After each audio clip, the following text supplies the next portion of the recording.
Chapter 156. Action. Around 9 p.m., Sienna and Chris returned. Sienna came back with a huge pack. Seeing everyone in the living room, she tossed it onto the ground. "I'm so tired. Chun, reimburse this." Chun Zhao accepted Sienna's bill and felt a headache coming. $8,900? What kind of bill is this? Processing fee for special bullets. Chun Zhao was in pain. He had to put in money to help people these days. The tens of thousands that he'd earned this past 3 months was emptied in 2 days. Sienna rummaged through the bag and took out some clips of bullets. "David, try it with your gun. See if it works." "I have a gun too." Fei Lai jogged to her room and came out with a gun. And Chris happened to have a gun too. Chun Zhao was speechless. "You all have guns. Is it strange? My gun can use these clips too." "Mine too." Chris aimed everywhere with her gun. "Don't point it at me. You can kill someone." Chun Zhao hurriedly dodged the muzzle. These bullets were made from angelic crystals. They were mainly used against supernatural beings, but they could hurt humans too. "Fei Lai, you and Chris partner up. Don't run around." Everyone looked at Chun Zhao. "Are we going now?" "Wait," Chun Zhao said. "Just a bit more." "Wait for what? The time isn't right." "This should be the best timing," Sienna said in confusion. "It's 4 hours until midnight. The old witch will become much stronger between 12 and 1 a.m. "My helper isn't here yet," Chun Zhao said. "Helper? You have a helper?" "It's the thing that you can't see." Isn't he always beside you?" "No. He has his own activity time." They couldn't understand. They thought that the thing protecting Chun Zhao was like his pet. He should be beside Chun Zhao at any time. They couldn't comprehend his answer. Blackie hadn't come back yet. Chun Zhao had to wait for him to act together. Blackie couldn't deal with Winry when she was in the ghoul state, but if he destroyed Winry's ghoul body, then he could attack the evil spirit. Thankfully, Blackie didn't make them wait too long. He came back after half an hour. "Okay, my helper is here," Chun Zhao said. "We can set off." "You mean that the thing is beside us now?" Sienna looked around curiously. Unfortunately, she couldn't see or feel anything. "Yes. Can you tell him to let us see?" "I'm afraid not." Chun Zhao shook his head. Blackie still couldn't appear before people, but Chun Zhao remembered that Ethan had seen him through the rearview mirror when they'd driven back from looking for Blackie.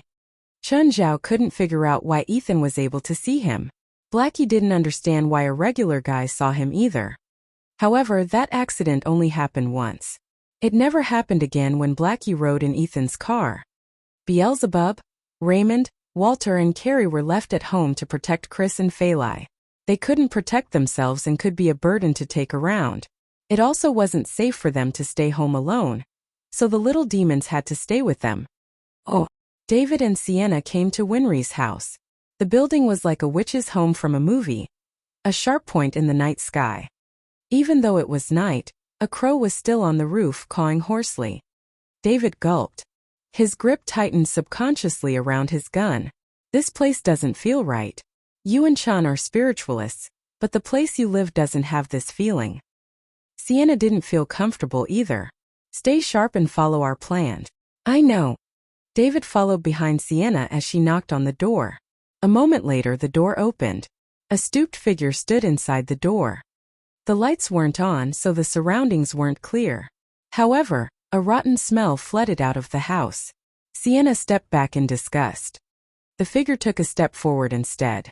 "Little girl," Winry said in her strange voice. "You smell like magic." Sienna's eyebrow arched.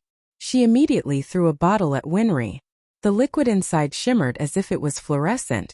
Winry grabbed the bottle easily. "TSK holy water? Little girl, who's your teacher? Don't you know that holy water is meaningless to a fellow witch like me?" The bottle exploded and the liquid splashed onto her right arm. Pain seized her. Winry's entire arm started wilting with a shocking speed. This isn't holy water. I will kill you all." David whipped his gun out and fired at Winry. The witch flashed and dodged the bullet with surprising speed. She slammed into David's chest. It felt like he'd been hit by a car and he flew out. Sienna threw 2 more bottles of holy water. Winry didn't try to catch them again and retreated quickly instead. Just as she attacked Sienna, there was a gunshot. David had fired again from the ground. A bullet hit Winry's left thigh. She practically lost feeling in that leg. She jumped and disappeared within the deep and dark door. David, you all right? He stood up with difficulty. I'm okay. Did the old witch escape? I don't know. Let's go in and look. Winry's house had no electrical appliances or even light. Thankfully, David prepared a flashlight, but this was the old witch's lair, so they didn't dare have any mishaps. They nudged forward cautiously. Suddenly, Sienna seemed to kick something. David, move the light here. There's something under my feet. A body. It's a body. Under the flashlight, the two finally saw a dried corpse clearly. Crash. David bumped into a shelf and something shattered. What did you break? Blood. It's all blood, oh God. David's feet were covered in blood. The house was instantly filled with a bloody scent. Chapter 157 Voice Recorder Pen. Knock knock. When Treat Pempton opened the front door, he saw Chun Zhao outside. Mr. Chun, what a surprise. Treat was rather startled that Chun Zhao actually visited him at this hour. Mr. Treat, I want to talk to you. About what? Treat looked at Chun Zhao, puzzled. I received a document on the winery's accounts, Chun Zhao said, smiling as he took out a thumb drive. What do you want? Why don't we have a chat inside? Come in. Some gloom flashed across Treat's eyes. Chun Zhao took a look inside Treat's house, after which he sat on a chair right away. Mr. Treat, your home looks really simple. Where did you spend your money? Rumors outside claim that your winery had been in a bad state, but I know you're richer than what most people think. I don't understand. Depler gave me this thumb drive, Chun Zhao said, waving the thumb drive in his hand. Do you know Depler? To be precise, Depler left it with me as a deposit. He showed me the information inside, so I lent him 5,000. He said that if he couldn't return the money, the thumb drive would be mine. Also, he told me an interesting piece of information. You burned down your own winery. Ha, Treat laughed. Mr. Chun. He is but a small gangster. I don't care if he's telling the truth. Just say how much you want. 10 million. Mr. Chun, I thought that you're a good kid. Do you know what you're doing? You're blackmailing. Whatever you like to call it. Anyway, if you don't give me 10 million, I'll publicize the information in this thumb drive. By then, everyone will know that you have enough money to pay the victims' families, but you chose to hide your wealth. You'll face more than just the victims' relatives questioning. Your reputation will be ruined. Chun Zhao had a gentle smile on his face. Apart from that, I also suspect that you killed Depler. Crash. Suddenly, the window broke without warning and someone jumped into the house. Winry, why would you? What? What's this? Chun Zhao stared at the unrecognizable face of Winry in horror. I need blood. Winry's face was filled with bloodlust. Although she looked like she was in a bad shape, she was still extremely dangerous. I don't want money anymore. I don't want money anymore. Mr. Chun, it's too late to regret now. Treat's face was occupied by a cruel smile. You can now go and accompany Depler. You really killed Depler? Mr. Treat, I promise I wouldn't tell anything to anyone. Please let me go. Please. I wouldn't trouble you anymore. It's too late. You know what? Depler only wanted 5,000 from me, and I killed him. And you wanted 10 million. You're much greedier than Depler. Treat looked at Winry. Winry, he's yours. Bam! Winry leaped towards Chun Zhao but was sent flying away by him with a single punch. Chun Zhao felt as if he had just punched an iron plate. You... Treat was clearly astonished. He knew well how strong Winry was. However, could she not even withstand a single punch from Chun Zhao? Mr. Treat, thank you for your confession. Chun Zhao smiled brightly. In fact, he was not holding a thumb drive, but rather a voice recorder pen. He had merely placed a thumb drive casing outside the voice recorder. What do you mean? You've already confessed that you did kill Depler. Aren't you here to blackmail me? Do you wish to be blackmailed instead? Chun Zhao smiled. Treat stared at Chun Zhao with a gloomy look. But are you sure that you can walk out of this place alive? If you think that old witch can stop me, you'll be very much disappointed. A fierce look blasted out from Winry's eyes. Although she was severely injured at the moment, she was still dangerous. Looks like you knew Winry's true identity long ago. A perverted old witch. Then how about mine? Yours? Chun Zhao was somewhat stunned. Just then Treed slowly stood straight. His originally humpbacked body gradually straightened and became bigger. Bewilderment was written all over Chun Zhao's face. I'm delighted to see the fear on your face. You're not human. You're a demon. I am human, at least most of me is. Treed's body was still growing. Very soon he reached 3 meters in height. Treed glanced at his sturdy limbs. Demonic bloodline only occupies a small part of me. Right. I still have something to do at home. I'm leaving first. Bye. At the instant Chun Zhao turned around, he felt an air current from behind. Suddenly, Chun Zhao took out an angelic crystal and threw it towards the incoming Treed. Treed obviously did not recognize the angelic crystal, so he did not dodge at all. When the angelic crystal landed on Treed's body, it blasted into a beam of light. Chun Zhao smelled a burnt smell. Half of Treed's body was enveloped in the white light. The light came and vanished quickly, and soon, only the half-dead Treed was left on the floor. His left shoulder was complete burnt and his flesh and skin were all crumpled. Smoke was even coming off from his body. Winry watched as Treed collapsed onto the floor. Suddenly, she dashed beside him, grabbed him, and then charged out of the window. Although one of Winry's legs was almost totally disabled, she was still as fast as a wolf. She was carrying Treed, but her speed was not quite affected. You wanna run now? No way. Chun Zhao immediately began to chase.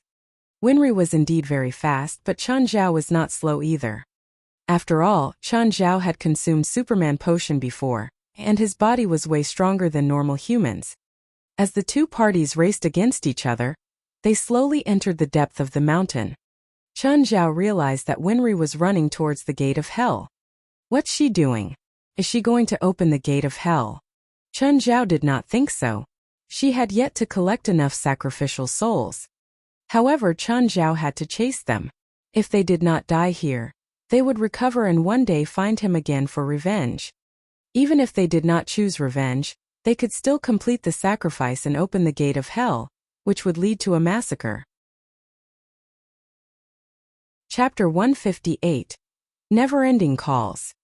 The two chased after one another in the forest. Winry was like a wild beast. They had similar speeds, but Winry was able to slip through the trees more easily, so the gap started widening. However, Chun Zhao knew where Winry was going, so he wasn't worried about losing her as long as the direction is right. After all, Winry and Treed would definitely stop at the gate of hell. Winry obviously wanted to lose Chun Zhao, but it wasn't possible. Her state was getting worse. She was carrying someone and her limbs were heavily injured. Her energy went down faster than Chun Zhao. Just then Chun Zhao's phone rang. Huff a huff.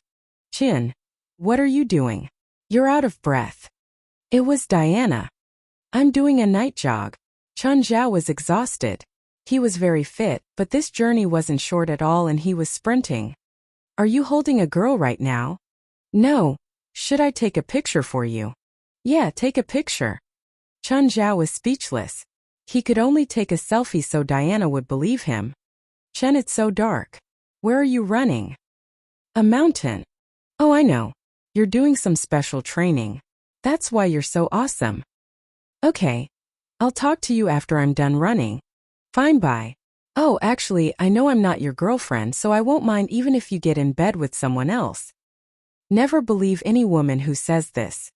Even though Chun Zhao and Zherlin had promised to be fuck buddies, he still couldn't talk about other girls in front of her.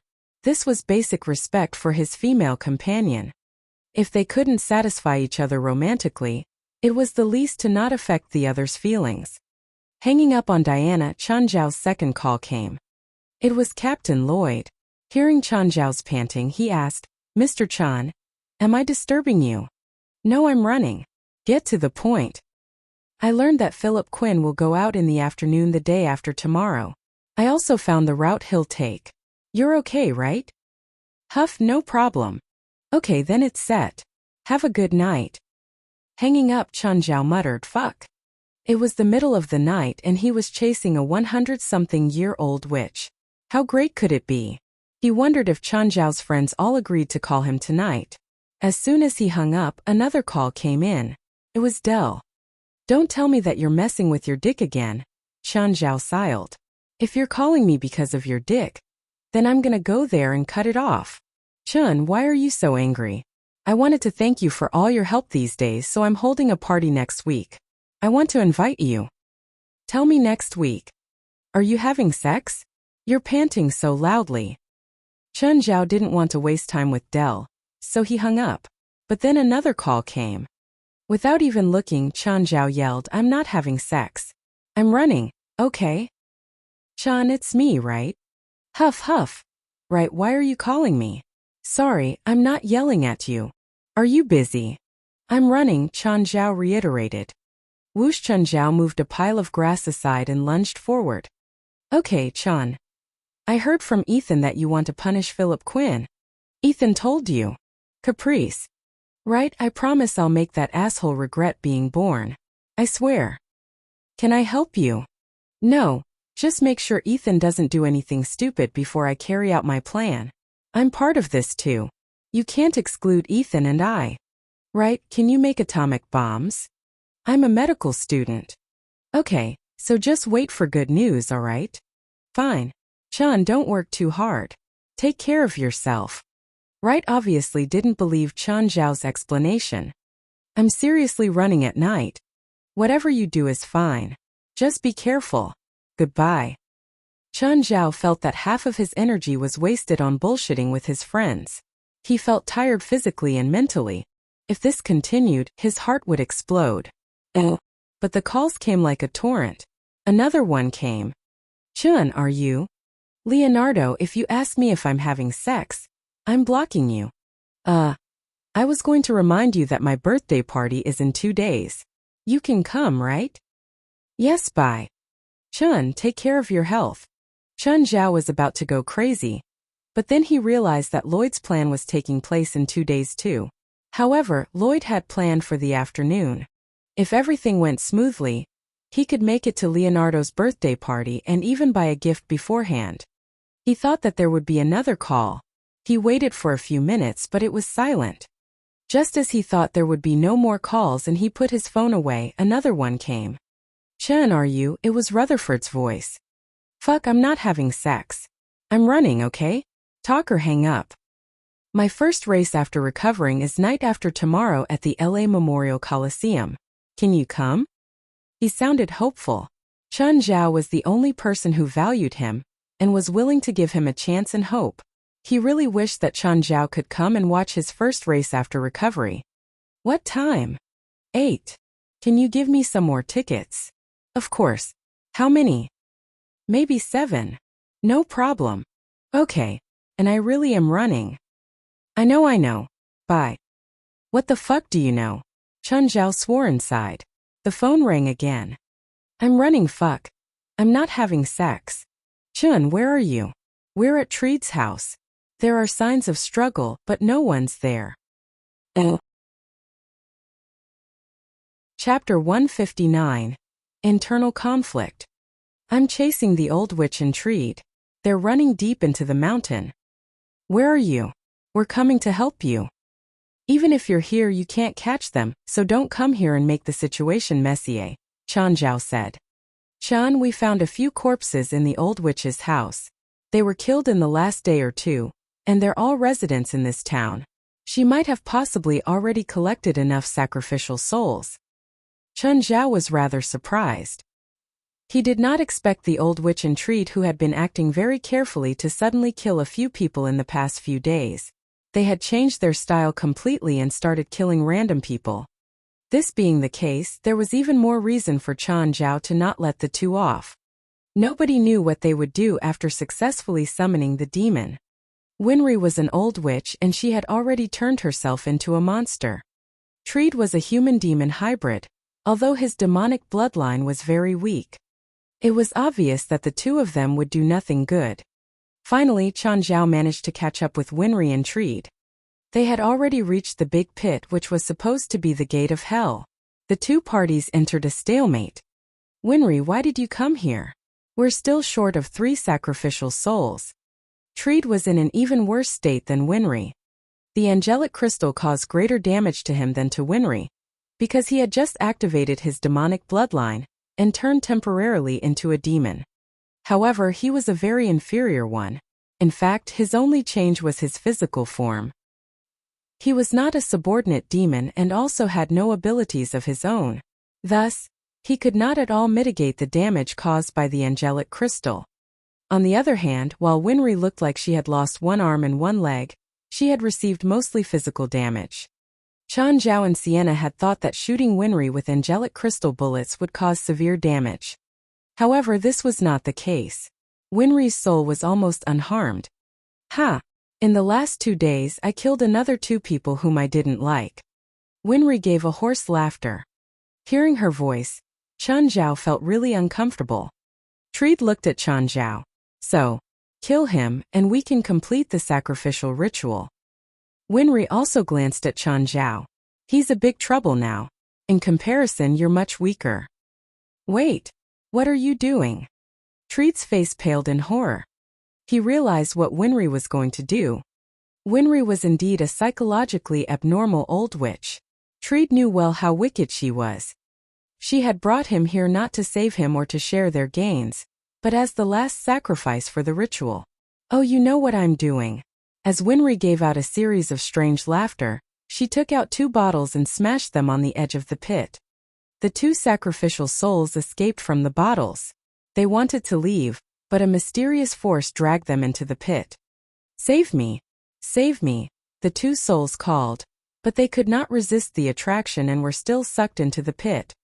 In the end, they disappeared into the bottomless darkness. The pit seemed to have turned deeper and darker. The vines on the inner side of the pit started to climb up at a noticeable speed. Winry looked at Chen Zhao. Hey, aren't you coming to stop me? If you don't do it now, you wouldn't have the chance anymore. Although Winry sounded relaxed, she did not dare to underestimate Chen Zhao at all. Chen Zhao had something that could inflict severe harm to her. Even now she had no idea what it was. Treed had only been hit by such a small white crystal, and he was already like this at the moment. Chen Zhao stared at Winry and Treed, his eyes sparkling. Suddenly he smiled. Since you want to summon a demon so badly, I'll let you. Please. Chen Zhao's words alerted Winry instead.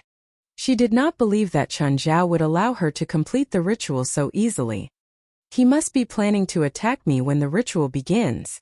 In this case, I wouldn't be able to fight back for a while, which puts me in a really dangerous situation. Therefore, Winry did not even dare to start the ritual before killing Chen Zhao. Winry glanced at Treed, who was on the ground, and then threw a purple potion before him. Treed, drink this. What's this? Do you think I'll listen to you again? Treed stared at Winry in enmity. This can help you to recover, Winry said. Do you think I'll believe you? I made this blood potion with living human's blood. It can not only heal you, but also grant you immense power for a short period of time. Chen Zhao frowned. Blood potion. He was not unfamiliar with blood potions, of course, because they were recorded in the demonic medical book. However, Chen Zhao remembered that many components needed to make a blood potion could only be found in hell. Moreover, blood potions were supposed to greatly enhance one's demonic bloodline. Even Chen Zhao did not have enough materials to craft one at the moment. Winry had to spend so much time and effort to merely summon a demon. How could she obtain so many materials from hell? One possibility was that while the 2 kinds of blood potions had the same name, they had very different functions, or perhaps Winry had used a few alternative materials from the human world to make the blood potion. As for how effective the potion really was, only she would know. However, judging from her look, she was certainly not trying to help Treed. Treed, we can only live if we kill him together, Winry said. Only if we kill him, you will no longer need to be the sacrifice, and our plan can also be successfully completed. However, if we don't kill him, our plan will fail, and more importantly, You can't ever return to your normal life. Treat's eyes glittered in thought. In the end, he still grabbed the blood potion, broke the bottle, and poured the purple liquid into his mouth. Very soon he felt a power being released in his body. Puff, puff. Treat's burnt skin began to recover. However, he did not feel better. In fact, he felt even worse instead. Why do I feel like? The blood potion can temporarily boost your strength, but it also has a small side effect. What? From now on, you'll become very bloodthirsty just like a vampire. You dare to fool me. Treat stared furiously at Winry. Internal conflict is no good for either of us. It'll only benefit the Asian. Stop him for 10 minutes, just 10. Chapter 160. Come on, let's all summon demons. Treat Pempton's breathing turned heavier. He stared at Winry with hatred, but he still kept a level head. Turning to Chan Zhao, the hatred remained in his eyes. It's you. It's all because of you that I'm in this state. Mr. Pempton, that's not really fair. It's your own karma. How can it be my fault? If you didn't get in my way, all this wouldn't have happened. You destroyed everything. You should die. Yelling about dying is a bit much. We're all civilized people. Why can't we just sit down and have a nice chat? Treat, why are you still wasting time with him? Winry urged impatiently. Kill him. Hurry up, it's almost midnight. Treat thirsted for blood right now. He ground his teeth, making cracking sounds. Chun Zhao took a few steps back. With Treat's current state, he really couldn't fight him. Chun Zhao was stronger than the average man, but he couldn't go up against beasts. If he had to go against a beast, it could only be a beast from hell. A demonic ritual implement appeared in Chun Zhao's hands. Bloody Hunter, get over here. A puff of red smoke shot out of the ritual implement. Treat was still scared of Chun Zhao. Seeing this, he didn't dare to charge brashly. He took a small step back, looking at Chun Zhao cautiously.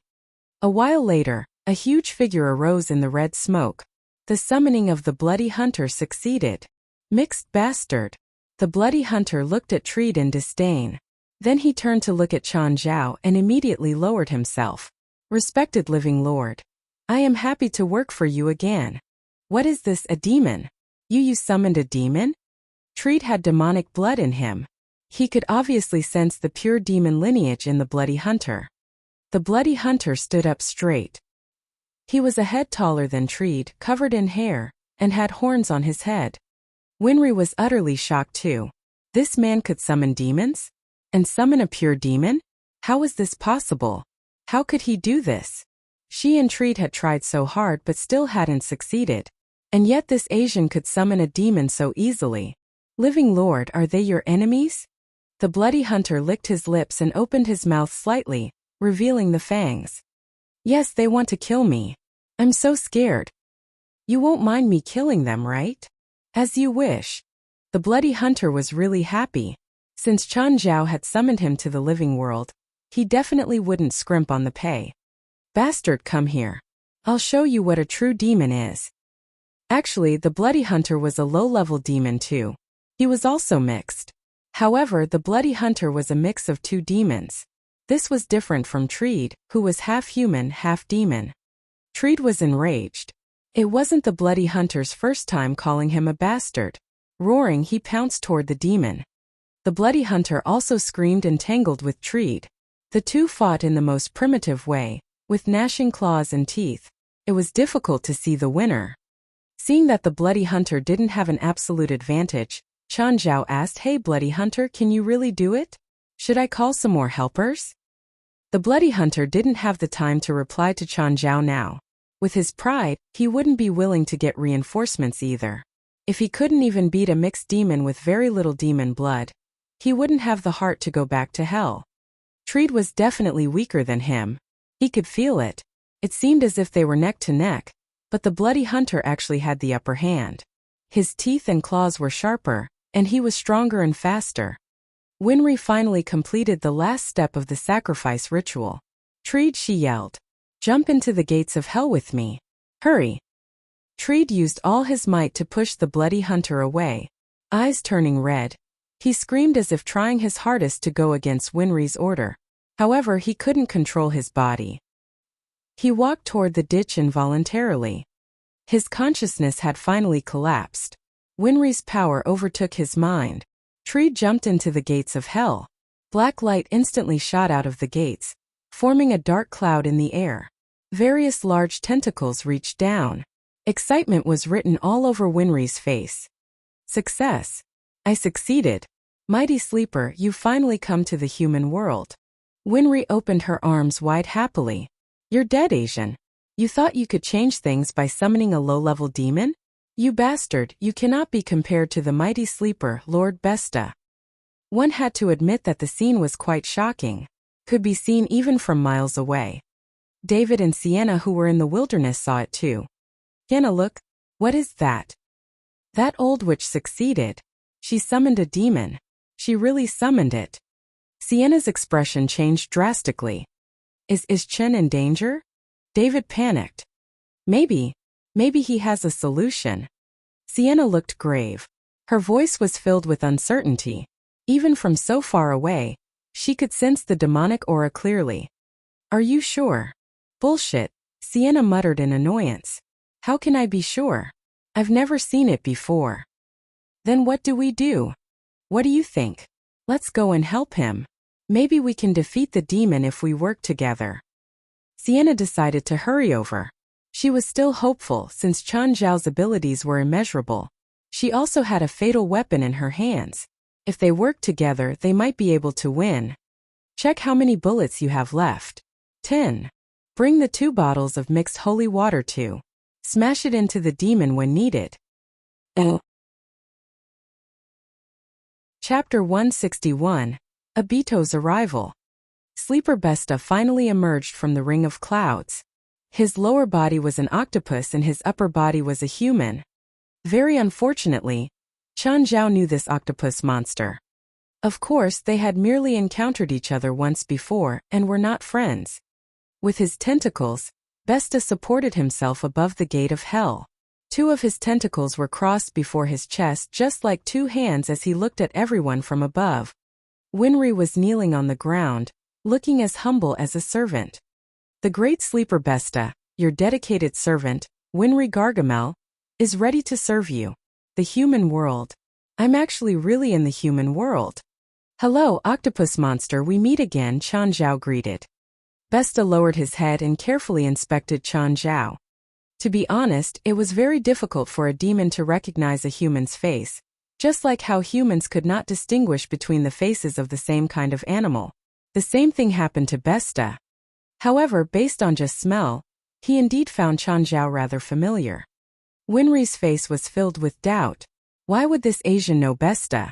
Was it not the first time that Sleeper Besta was summoned from hell? Suddenly, Besta recalled who the person before him was. Human, it's you. How dare you appear in front of me again? You caused a huge loss to me. I'm going to kill you. Shit. I knew I would still have to fight, Chen Zhao cursed. Besta was not an inferior demon. Bloody Hunter was certainly no match for him. Even if Chen Zhao were to release his entire demon army, he would suffer a heavy loss. Besta was clearly a subordinate demon, although Chen Zhao had no idea who his king was. Chen Zhao twitched his lips and very unwillingly took out a demonic ritual implement. This time, a cloud of white gas was released from the ritual implement, and the amount of gas was far more than when Chen Zhao had summoned Bloody Hunter. The white gas enveloped the region around him and formed a cloud of fog. In the fog, a figure seemed to be floating slowly. Suddenly, a face appeared from the fog. Living Lord, did you summon me here? Jessica, can you defeat this octopus monster? The face disappeared. In the next instant, it appeared again before the octopus and started to float around it. Subordinate Acre Besta, do you know who I am? Besta stared suspiciously at the vague face in the fog. Suddenly, his expression changed and he screamed in horror, Jessica? Your Lord Jessica? Ah! Jessica released a sharp howl. Chen Zhao, Winry, and Bloody Hunter all covered their ears in pain. Directly before the attack, Besta's entire body started spurting blood, as if his whole body had been cut by a knife. You know who I am. And yet you dare to face me with such an attitude.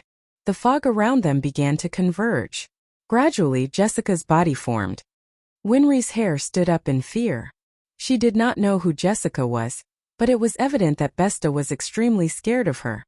But isn't Besta the king of sleep? Shouldn't he be one of the strongest in hell?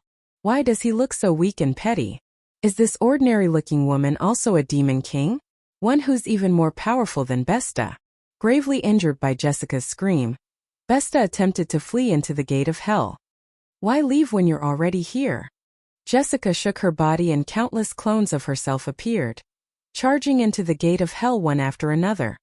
In the depths of the pit, screams could be constantly heard. Winry could feel her limbs turn cold. Coming from the pit were not just Jessica's sharp screams, but also Besta's screams of horror. Jessica's real body bowed at Chan Zhao. Living Lord, since I'm in the human world, I need to complete the task given by Lord Beelzebub. Yep. Chan Zhao had not summoned Jessica until just now precisely because he did not really want to accept Abitos. Abitos was truly big trouble. However, since Jessica was already here, Chan Zhao had no choice but to accept the task of taking care of Abitos. Jessica took out a soul-filled bottle and threw it into the gate of hell as she chanted an obscure incantation. As she called, something seemed to be coming out from the deep pit. Finally, a fire pillar erupted from the pit and reached the sky, forming a cluster of red fiery clouds. It looked exactly like when Besta had been summoned earlier, except for the color of the clouds. Suddenly, an enormous monster many times larger than Besta charged out from the burning clouds.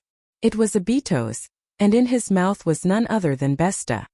The poor Besta was already half killed by Jessica immediately after he came to the human world. Then an even fiercer monster appeared and took him as food. Abitos' gigantic body landed on the ground. Winry was already shocked out of her wits. Fire Dragon. The legendary Fire Dragon. Abitos' near-perfect body, powerful wings, and surging fire elements all indicated his identity. He was a fire king from hell. Abitos lowered his head and looked at Winry. Then, he opened his mouth and devoured her too. However, before he could swallow Winry, he spit her out. What a terrible taste. Living Lord, please complete the contract with Lord Abitos, Jessica said. What do I do? Nothing. Let me help you. Jessica approached Chan Zhao and made a cut on his palm, after which she lifted his hand up. Lord Abitos, please lower your head. Abitos looked at Chan Zhao and then put his head low.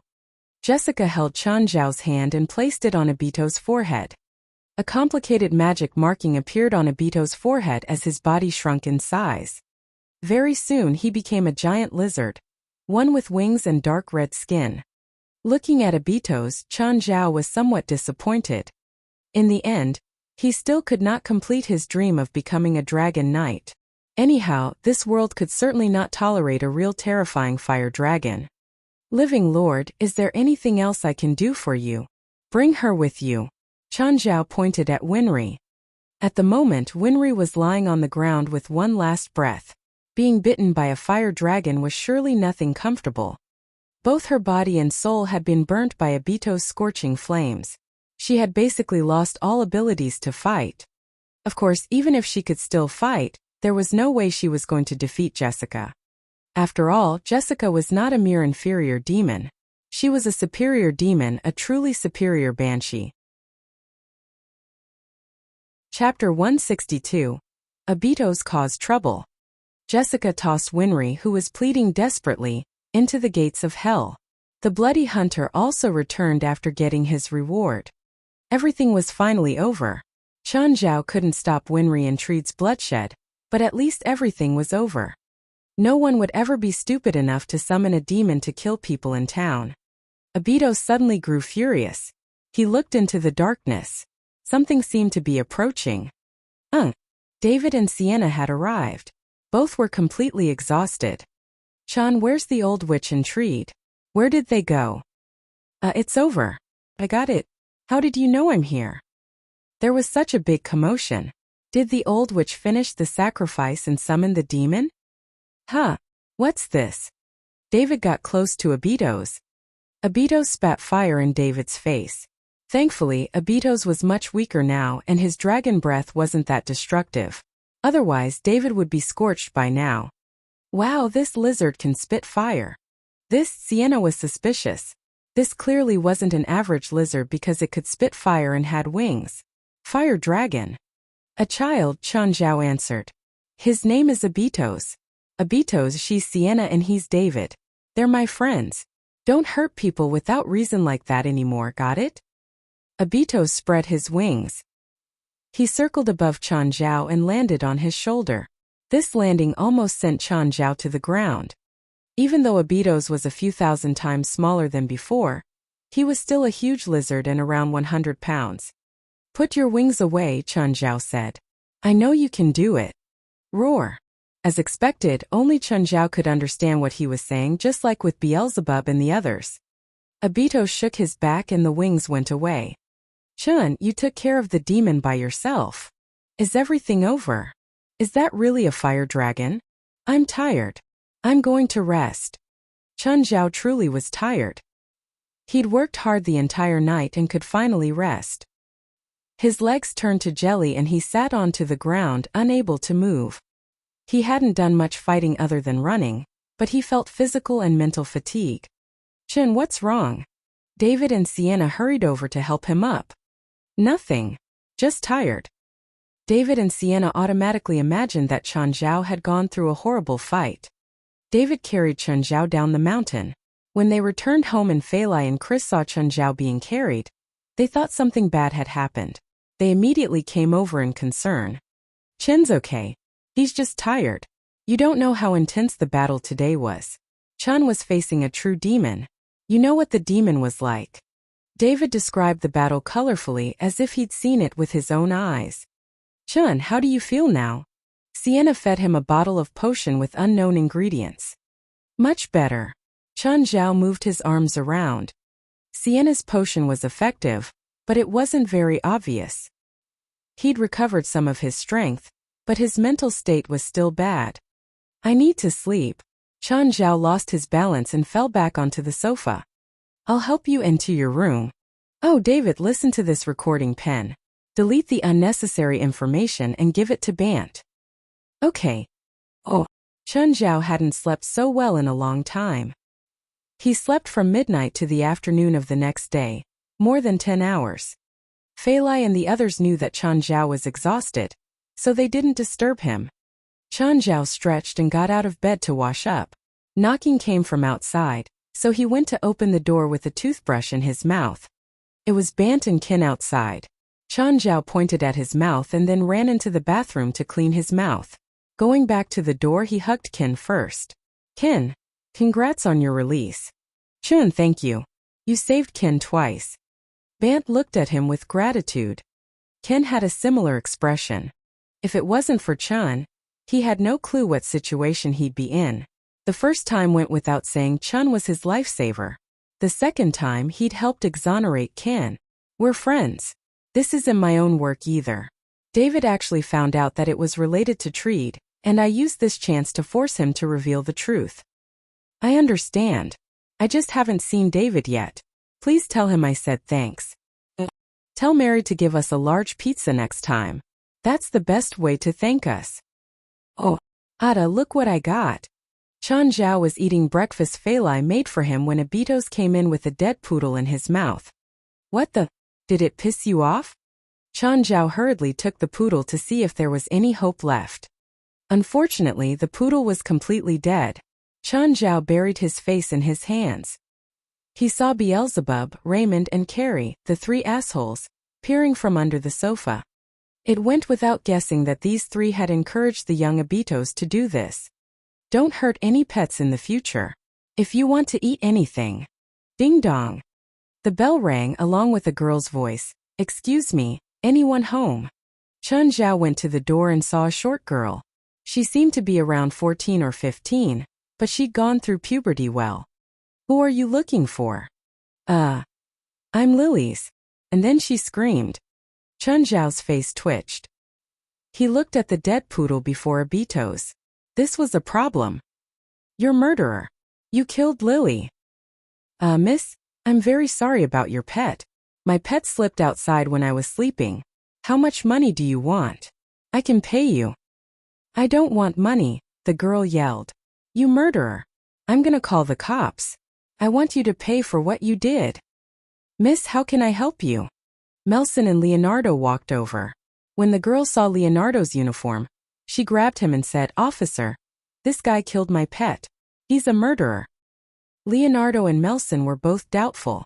They knew how much Chun Zhao liked little animals. How could he kill someone else's pet? Chapter 163 Cheap Land. Abitos, come and apologize. Everyone saw a fireball charge out from the room. They quickly jumped back in shock. With his mouth wide open, Abitos looked really frightening. A normal person would not dare to raise a giant lizard that was 2 meters long and over 50 kilograms heavy at home, let alone come too close to one. Of course, many people in America raised lizards. What breed is this? Why is its skin red? Leonardo asked curiously. It's called Abitos. It's new here, so I haven't had the chance to discipline it. It just went hunting alone and then killed this lady's pet dog. I'm really sorry. Miss, if you need compensation, we can discuss about it. Melson and Leonardo finally understood what was going on, but the girl still refused to give up. Since you have such a dangerous pet, you need to discipline it properly. What if it bit a human or a child instead? Yes, I'll be careful. I promise it won't happen again. Chun Zhao knew that he had to apologize since he was in the wrong. Abitos, apologize. Abitos lifted his head and looked at Chun Zhao. Then, he waved his tail and nodded at the girl. The girl stared at Abitos with some envy on her face. Then compensate me with this lizard. Chun Zhao rolled his eyes. The girl was actually not embarrassed to ask. I don't think so. I can give you money as compensation, but not my pet. Such a civil conflict would normally not turn into a criminal case, so the police would not interfere. Of course, one of the parties may choose to appeal to court, but even so the judge would at most charge the wrong party with a fine. Chun Zhao was in the wrong because he did not look after his pet properly. Therefore, there would also be some light punishment for him, such as 10 or 20 hours of community service. Lend it to me for a month. Chun Zhao still shook his head. No. Then can I come and play with it? Chun, I hereby sentence you. In the next month, this beautiful lady must be able to play with your pet for an hour. Of course, it'll only be when you're around, Melson said with a serious voice. Oh. Thank you, Mr. Police. The girl hugged Melson's waist enthusiastically. Melson was very tall, so she could only reach his waist. Can I start playing with it now? Fine. Abitos, you need to now pay for your mistake. And you three also come out. Beelzebub, Carrie and Raymond ran out. They stood before Chun Zhao in a row, all looking like they had just done something wrong. Wow, you've got so many pets. Why can't you just give me one? So stingy. Chun Zhao gave a bitter smile. Then, he looked at Melson and Leonardo. Why are you here? Chin, we've heard the recording of the conversation between you and Treat Pentom. We want to know where Treat is now. I don't know. Didn't you catch him there? Come on.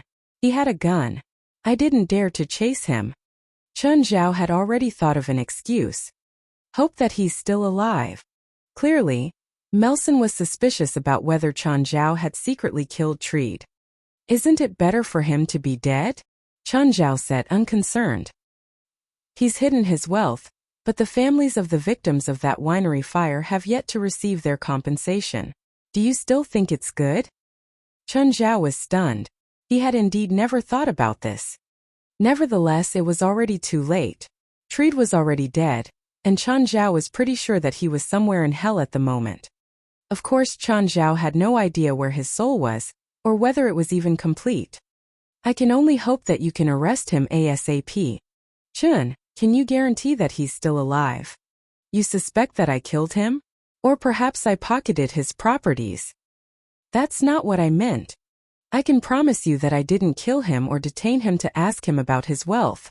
I didn't get myself involved for his money in the first place. Otherwise, I won't have given the recording to the police. I only want to help my friend to clear his name. All right, Chen, I'm sorry. I didn't mean that, Melson apologized. Apology accepted. If you have any clues, can you tell us, please? Yes, I will. Then we'll leave now. See you. Melson turned around and left, while Leonardo hugged Chen Zhao. Chen, this is too much. Why didn't you call me for the operation? Am I not your friend? Leonardo had already found out that Chen Zhao, David, Sienna, and the rest were all involved, but he was excluded. Surely, he was somewhat disappointed. He felt that since David was a police and was willing to cooperate with Chen Zhao to catch the culprit, he could too. Moreover, he was in charge of this case in the first place. If Chen Zhao had found him instead, he could have provided more clues. Leonardo, I've indeed considered calling you, but I didn't know your position. I apologize for my doubt. Fine, I forgive you. But if something similar happens next time, remember to call me? Of course. And don't forget about my party tomorrow. I won't. Just then, a person walked into the courtyard. He scanned the few people in the yard and his eyes eventually locked onto Chen Zhao. Hi, are you Chen? You are. Do you not know me? I'm the mayor of Mountain Town. Name's Dion. Dion Sloat was bald and looked like he was just past 50 years old. To be honest, he looked more like a fighter than a mayor. He had a bad, extremely bad reputation in town. There were rumors which claimed that he had accepted bribes for himself and sold common properties of the town to private enterprises, such as the chemical factory. Mr. Dion, how can I help you? I heard that you want to purchase the 5 hectares of land near Mirror Lake. Is that true? That was indeed my plan, but I encountered a problem with my cash flow recently. I've already given up the thought. I can sell it to you at a lower price, Dion said. Lower price? How low? Chen Zhao was interested in the deal. Chun, you should know that something happened in town recently. A few families are in trouble because of that. It's probably the last thing I can do for them as the mayor, so I can't lower the price too much. 400,000 is my bottom line. Chen Zhao had no idea if Dion was acting or being sincere, but the fact that he had such a thought should only be good for the victims' families. Nonetheless, Chen Zhao really did not have so much money at the moment. Can I have a few days to think over it? Chapter 164 Azina. Chen Zhao only worried about money when he'd first arrived in America. At that time, he didn't have any source of income. Holding $10,000 wasn't able to give him a sense of security. Later, Chen Zhao became an illegal doctor, and no longer had to worry about money. He only had headaches because he couldn't make enough. Now he was worried about money again. He really wanted to buy that land and he could do something good too. It was 2 birds with 1 stone. However, he couldn't produce all that money. He was renting his home now after all. As a Chinese man, he had a longing for land. He always thought that he would only feel secure if he had his own house. No matter what happened, if the house was still there, everything would still be there. Should he bring all his demons to do something big? No, this wasn't realistic. He could only entertain it in his mind. Chen Zhao sat in the swing in his yard. Fei Lai made the swing. Watching the girl play with Abitos, Beelzebub and the others, he called out, "Hey, we know each other now, but I don't know your name yet. Azina Lincoln. Where are your parents? Why are you asking?" Azina suddenly grew cautious. Chen Zhao wondered if he'd asked a wrong question. Fine, you don't have to tell me if you don't want to. Who said I don't want to tell you? Then tell me. Why should I? She asked matter-of-factly. Fine, pretend I didn't say anything. It's getting dark. You should go home. So what if it's dark? There's no one home anyway. Did her parents leave her here alone while they worked? But according to American laws, underage kids couldn't live alone. My dad is busy with work every day. I only said 2 sentences to him this month. What 2 sentences? Good morning, good night. What about your mom? She divorced my dad. She comes to see me once a month, but she already has her own family.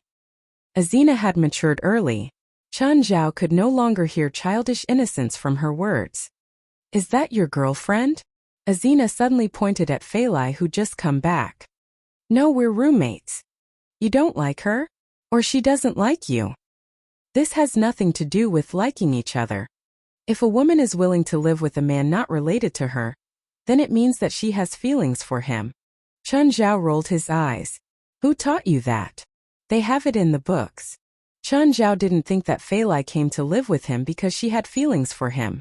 She'd come to live with Walter, not him. Hey beauty. Fei Lai came into the backyard. What's your name? Azina Lincoln. I live around the corner. Azina looked at Walter.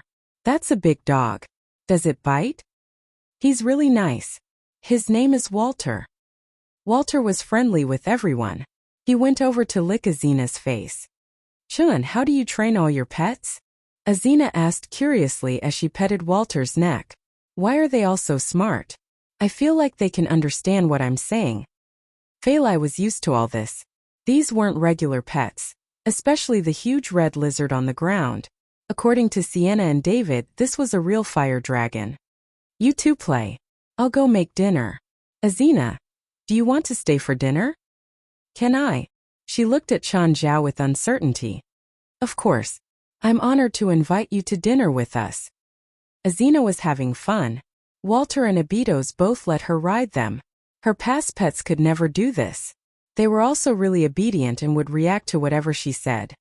Just then, Bant and Mary came over from across the street with a huge pizza. Azina, you know Chun? Mary was surprised to find Azina here. Hi Bant, Mary. Azina greeted them but seemed a bit cold. Chun Zhao welcomed them in and hugged them both. Chun, I heard from Kin what happened when I was gone. I don't know how to thank you. Chun Zhao accepted the pizza. This is the best thanks for me. Oh, you should know Azina's father, right? If possible, can you tell him that she's playing in my house and come here to pick her up? You don't know who her father is. Should I know? Her father is Dion Sloat. What? Then shouldn't her last name be Sloat? Her full name is Azina Lincoln Sloat, Bant said. Lincoln is her mother's last name. Does she have a bad relationship with her father? Chun Zhao asked curiously. Oh. Because of her father, the kids bully her in school and don't want to be her friend. That's why she doesn't have many friends. Chun Zhao realized that the rumors in town had affected Azina. This was why she was so withdrawn. But it's good that she can play here. I was afraid that she'll really have a traumatic childhood because of this. Chun Zhao glanced at Azina. She was riding Walter, yelling excitedly, Walter, go go, catch up to Abitos. Chun Zhao felt powerless too. He wasn't part of the neighborhood committee. He couldn't help with their family problems or neighborly relationships. He just felt that problems between adults shouldn't affect the kids. Kids might not understand this though. Adult problems often affected them. We should go. Okay, bye. Fei Lai happened to announce that dinner was ready. Walter shot into the house with Azina on his back. Walter was really big now, but he was still growing. He had a shocking appetite. Chun Zhao had no clue how much he could grow. He felt that if Walter continued growing like this, he could try for some world record. Of course, this could only happen if he didn't somehow get mutated. If he ended up looking like the Bloody Hunter, Chun Zhao wouldn't be able to accept it. Chapter 165. Arrival of the Silly Twins. Just as Chun Zhao was having his meal, Dion Sloat showed up. However, he did not enter Chun Zhao's house. They stood outside the door and chatted. Chun, thank you for taking care of Azina for me. No problem. Actually, my pet accidentally killed her poodle. Dion was also momentarily stunned. Don't worry. The poodle wouldn't have been alive for too much longer anyway. What? Since she was young, she has never raised a pet for more than a month. For example, her first pet, a rabbit, was crushed by her on her bed. I need to prepare a new pet for her every month, or maybe every half a month. Sometimes, parents who did not have time to accompany their child would hope that pets could replace their role. If it's convenient, can you let her come here and play with your pets? Dion pleaded. Regardless of what kind of person he was or what he had done to the town, he was nothing more than a father at the moment.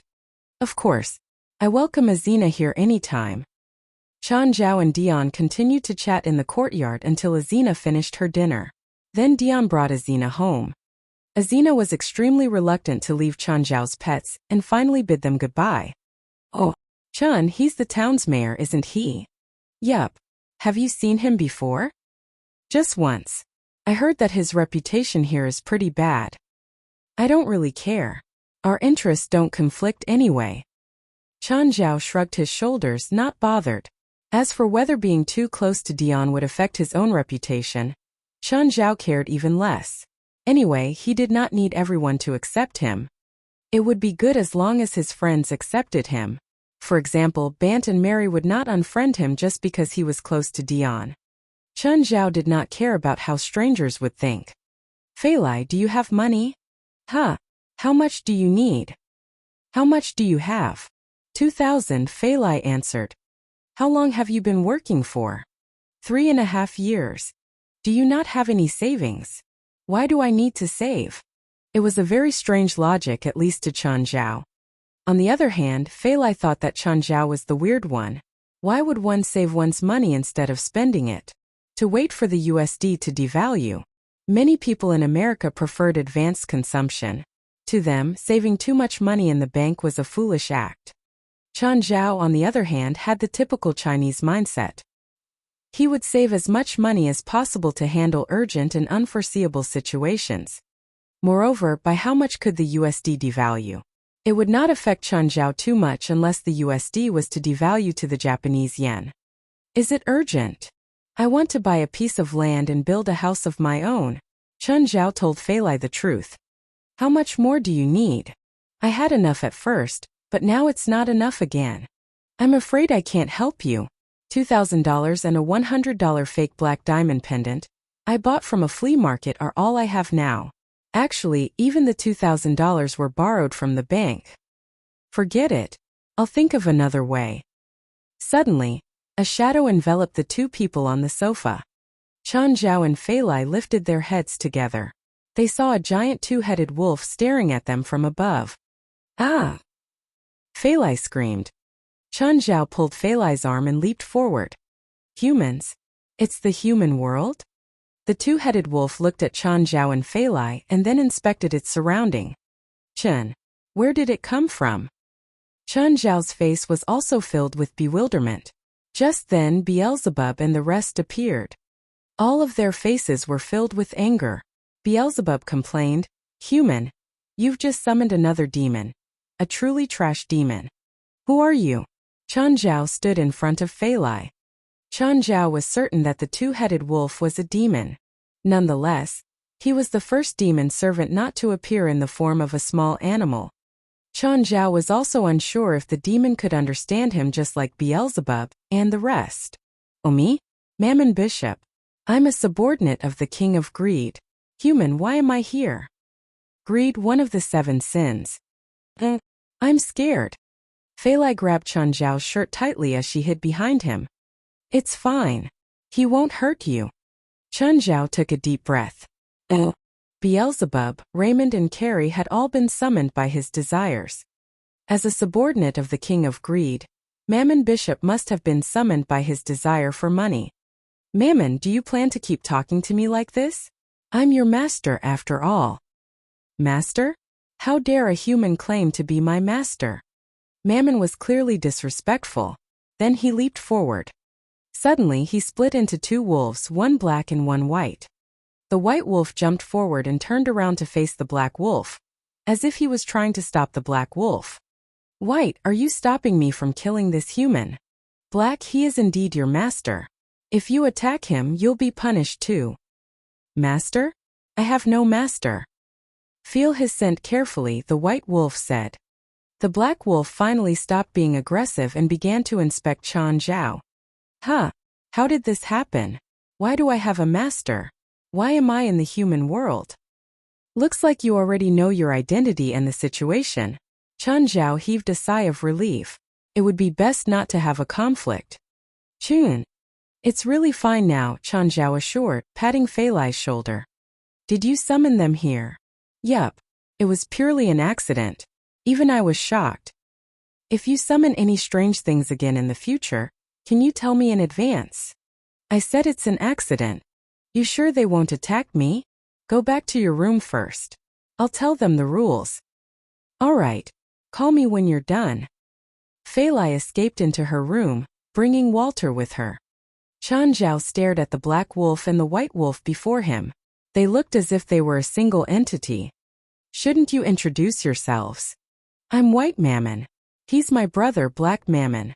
I represent wealth while he represents price. Be straightforward. I don't understand what you mean. I can give wealth while he can demand the price. Can you make money appear? No, White Mammon answered. Can you make me win the lottery? No. Then what can you do? I can guide you towards wealth. Of course you need to pay a price too. What price? Chen Zhao took out a piece of demonic crystal. Is this okay? White Mammon immediately jumped in front of Chen Zhao. Black Mammon also swallowed his pride and stuck his tongue out, his face filled with greed. Chapter 166. Trashiest Demon Duo in History. As expected, demonic crystals were the currency in hell. It could basically be used for all types of trades. How much money can I get with these demonic crystals? Chen Zhao cared more about the exchange rate. There's no set amount. What do you mean? I can help you discover ways to make a fortune around you. The more you put in, the bigger the possibility to get rich. Possibility? So it's not definite? Chen Zhao lost his temper. After all this time you're just playing with me? Leave. Go back to hell. I don't need you to. No. White Mammon immediately bit Chen Zhao's clothes. We haven't succeeded yet. We haven't even tasted a demonic crystal before. Don't chase us away. What do you mean you haven't succeeded yet? White Mammon was already crying pitifully and wretchedly. Black Mammon was curled on the ground, not making a sound. We're from a rural village. As subordinates of Lord Mammon, we vow to become the most successful demons, but our abilities are barely useful in hell. One or two would come to ask for the wealth that they want, but we've never succeeded. Other demons wanted to become the strongest demons. They wanted to become the most successful ones. Did you ask for compensation even if you failed? We want to, but most of the time we can't defeat the demons that ask us for help. Poor kids. So, if they can beat you, they won't have to pay anything. White Mammon stopped speaking. It was clearly an unhappy memory. Then what's with your abilities? Since you're Mammon's subordinate, you should have some unique skills, right? I can smell chances to receive wealth within a certain range. Black Mammon can make the other lose wealth. So you can't give me money directly? Yes, but if you have other requests, we are more than happy to help you. Look at our strong bodies, sharp claws. We can help you rip apart your enemy's neck. You work part-time as fighters. You don't know how hard life in hell is for us. White Mammon started grieving again. Chen Zhao finally understood why Beelzebub had asked why he'd summoned such trashy demons. They really were trash. They were so big because their true forms had been summoned. Beelzebub and Raymond were also subordinates of the 7 deadly sins, but only their projections had been summoned. This was only a part of them, and yet they were still restricted by the laws of the human world. Black and White Mammon's true forms had been summoned because they were just too weak. The laws of the human world barely affected them. Other than the inferior demons Chen Zhao had summoned with his ritual implement, these two had shown perfectly just how weak they could be. And Chen Zhao had thought they were powerful in the beginning. He'd imagined that they were so powerful that they wouldn't be restricted by the laws of the human world. Then they turned out to be weaklings. However, they could scare people if they appeared before others. They also had a unique skill. The ability to combine into one. They could combine into one and it was really impressive. But they wouldn't become much stronger because after combining it was like 1 + 1 is equal to 1. There were no improvements other than the fact that they had 2 heads and 2 mouths. The biggest difference was that their skin color would become black and white. They only needed 1 portion of food too and both would be satisfied. This could save a lot of money. Oh, I smell wealth, White Mammon suddenly said. Chen Zhao was hopeless. Lying on the sofa he said, "Don't tell me it's the money in my wallet. I can't smell wealth with an owner." Wealth without an owner? Chen Zhao immediately grew spirited. "Can you take me there? Master, you must pay something." "Take it." Chen Zhao tossed the demonic crystal in his hand to White Mammon. Black Mammon looked at it and immediately yelled, "Don't swallow it. Swallow it when we're combined. Beelzebub and the others looked at them in disgust. They were such country bumpkins that had never had demonic crystals before. After combining and swallowing the demonic crystal, the two demons separated happily. I've never had such enjoyment before. I'm starting to think that having a master is nice. If only I can have a good rest now. Chun Zhao kicked both Black and White Mammon. Get up. You want to sleep after getting paid? I almost forgot. I can sense that the wealth is very close. White Mammon let Chun Zhao out the door. Thank God it was night. Otherwise, people would be scared to death to see such a huge wolf. Turning the corner, White Mammon immediately called out, "Found it." "Where?" "Here. This. Chun Zhao bent down and picked up a quarter. "Are you kidding?" "It's this one." "You must be kidding." "No, I'm serious." "You are definitely kidding," Chun Zhao said, clenching his fists. "Master, are you unhappy? Can't you tell?" Chun Zhao stared at White Mammon with a dark expression. "This isn't valuable. You need at least 1 million of these to be valuable," Chun Zhao muttered darkly. 1 million? Do you know how much money I could make if I had kept that demonic crystal? How much? I'm sure you don't want to know. Let's change the topic. Master, are you angry right now? No. I have no change in mood other than the fact that I'm hungry. What do you want to eat? Wolf meat. Master, I can find 1 million of these for you. Whatever, it's the thought that counts. If I want to depend on you two to get rich, I'd rather go dig a gold mine. Master, I smell wealth again. It's the middle of the night. I'm not lowly enough to look for coins on the ground. It's different. It has a thick smell 100 times thicker than this one. Chun Zhao wasn't in the mood. He wasn't interested even if it was $100. Go get it yourself. I'm not going. Chapter 167. I would rather I didn't find the gold. Chun Zhao was preparing supper for his demon pets. He planned to go to sleep right after that. Black Mammon's mouth was stuffed with meat and his face was wet with tears. I'm already in love with the human world. I'm never ever going back to hell. This kid, how badly did he suffer in hell? Chun Zhao wondered. Leave some for your brother. Don't finish everything. Suddenly, a black figure jumped into the house. White Mammon's originally white hair was already stained with dirt, and his body was also somewhat wet. Master, look at what I found. Is this valuable? White Mammon opened his mouth and a glittering gold bar dropped out. Chun Zhao's expression froze. Gold. He picked the gold bar up and realized that it was pretty heavy. It was real gold for sure. It should be a standard 1 kilogram gold bar. Master, the place that I found is filled with this stuff, but I could only carry one back. Immediately, Chun Zhao kicked Black Mammon's ass. Black Mammon looked pitifully at Chun Zhao. Master, did I do something wrong? Your brother's working hard outside, helping me to earn money, while you're just here enjoying free food. Follow me. White Mammon, lead the way. White Mammon led them to a lake. It was precisely the lake beside the piece of land that Chun Zhao had wanted to purchase. Did you find that here? Chun Zhao asked, somewhat surprised. That's right. White Mammon hurriedly ran around the lake and reached the waterfall. Then he walked into the waterfall. Soon White Mammon came out with another gold bar. No longer able to restrain himself, Chun Zhao also charged into the waterfall. In the cave behind the waterfall, he saw 2 boxes filled with gold bars. He sat on the ground and started counting. There were 400 gold bars in total. From the gold bars' crafting, it was evident that this was not a treasure from man years ago. Judging from the rust on the box, Chun Zhao deduced that these gold bars had been hidden here for at most a month. White Mammon, are you sure it's ownerless? Master, I can only smell ownerless wealth. If it has an owner, I wouldn't have even smelled it. Chun Zhao searched the boxes again and actually found many passports. They had different names and identities but photos of the same person. After some examination, Chun Zhao confirmed that they were left here by Treed Pempton. Should I take them for myself? Chun Zhao began to hesitate. This was a huge wealth for him but also the compensation for those victims. Chun Zhao felt painful. This was the first time he felt so painful. It was so much money. As long as he kept these gold bars, he did not have to do anything for the rest of his life.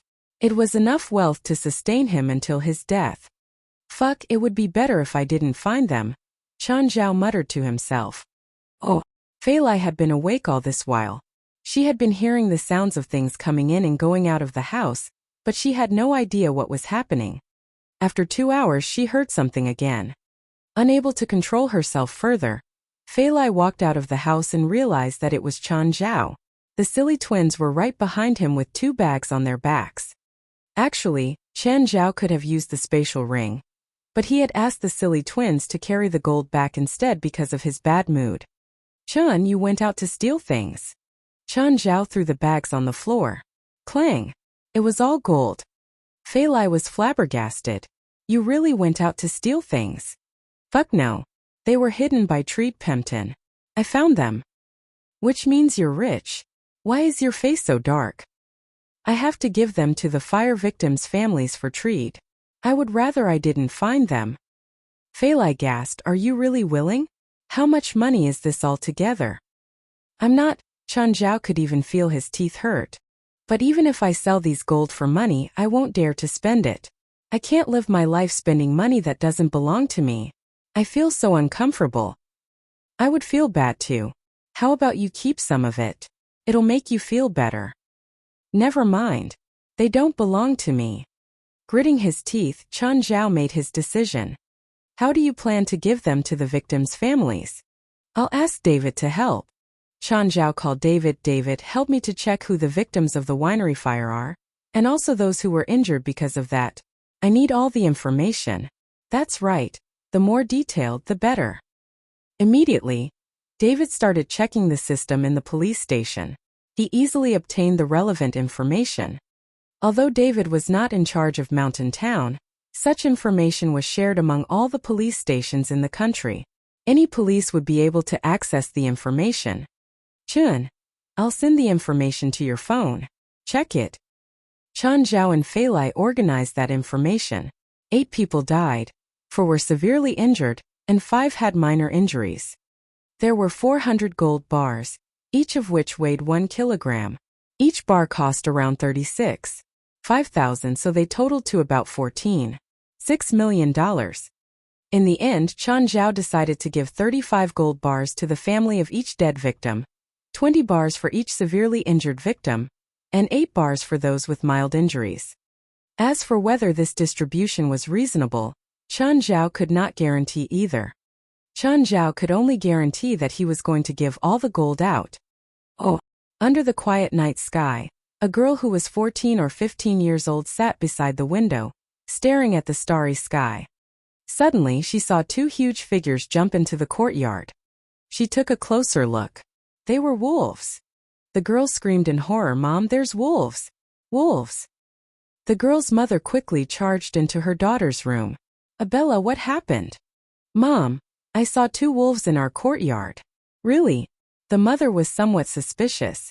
There were indeed traces of wolves in the forest surrounding Mountain Town, but they had never entered the town. Yes, I really saw them. 2 huge wolves, 1 black, 1 white. The mother carefully opened the curtains. There was no wolf outside. However, the mother saw 2 bags on the ground. A few seemingly metallic bars had fallen out from them. The mother walked out of the house. She checked the bars and almost got a heart attack. They were 2 bags of gold, real gold. Mom, there's a piece of paper here. The mother took the paper and read it. Immediately, she covered her mouth with her hand, her face filled with disbelief. Here's the compensation for your husband's death. Please take it. Abella, did you see anyone? No. I really saw 2 wolves, 2 very big wolves, but they disappeared very quickly. The mother was still doubtful. Did 2 people dress up like wolves? Or perhaps she really did see 2 wolves. Or was it just the Almighty God? Just then the mother's phone rang. She took out her phone and realized that it was her neighbor Anlance. Wendy, are you in bed? Anlance asked. No, Anlance, what is it? Did you hear anything in your courtyard? Anlance asked indirectly. Did you also discover something in your yard? You discovered gold too? You too? Yes, I thought that it was a thief. Then I vaguely saw a beast. When I came out with the gun, I found 40 gold bars on the ground.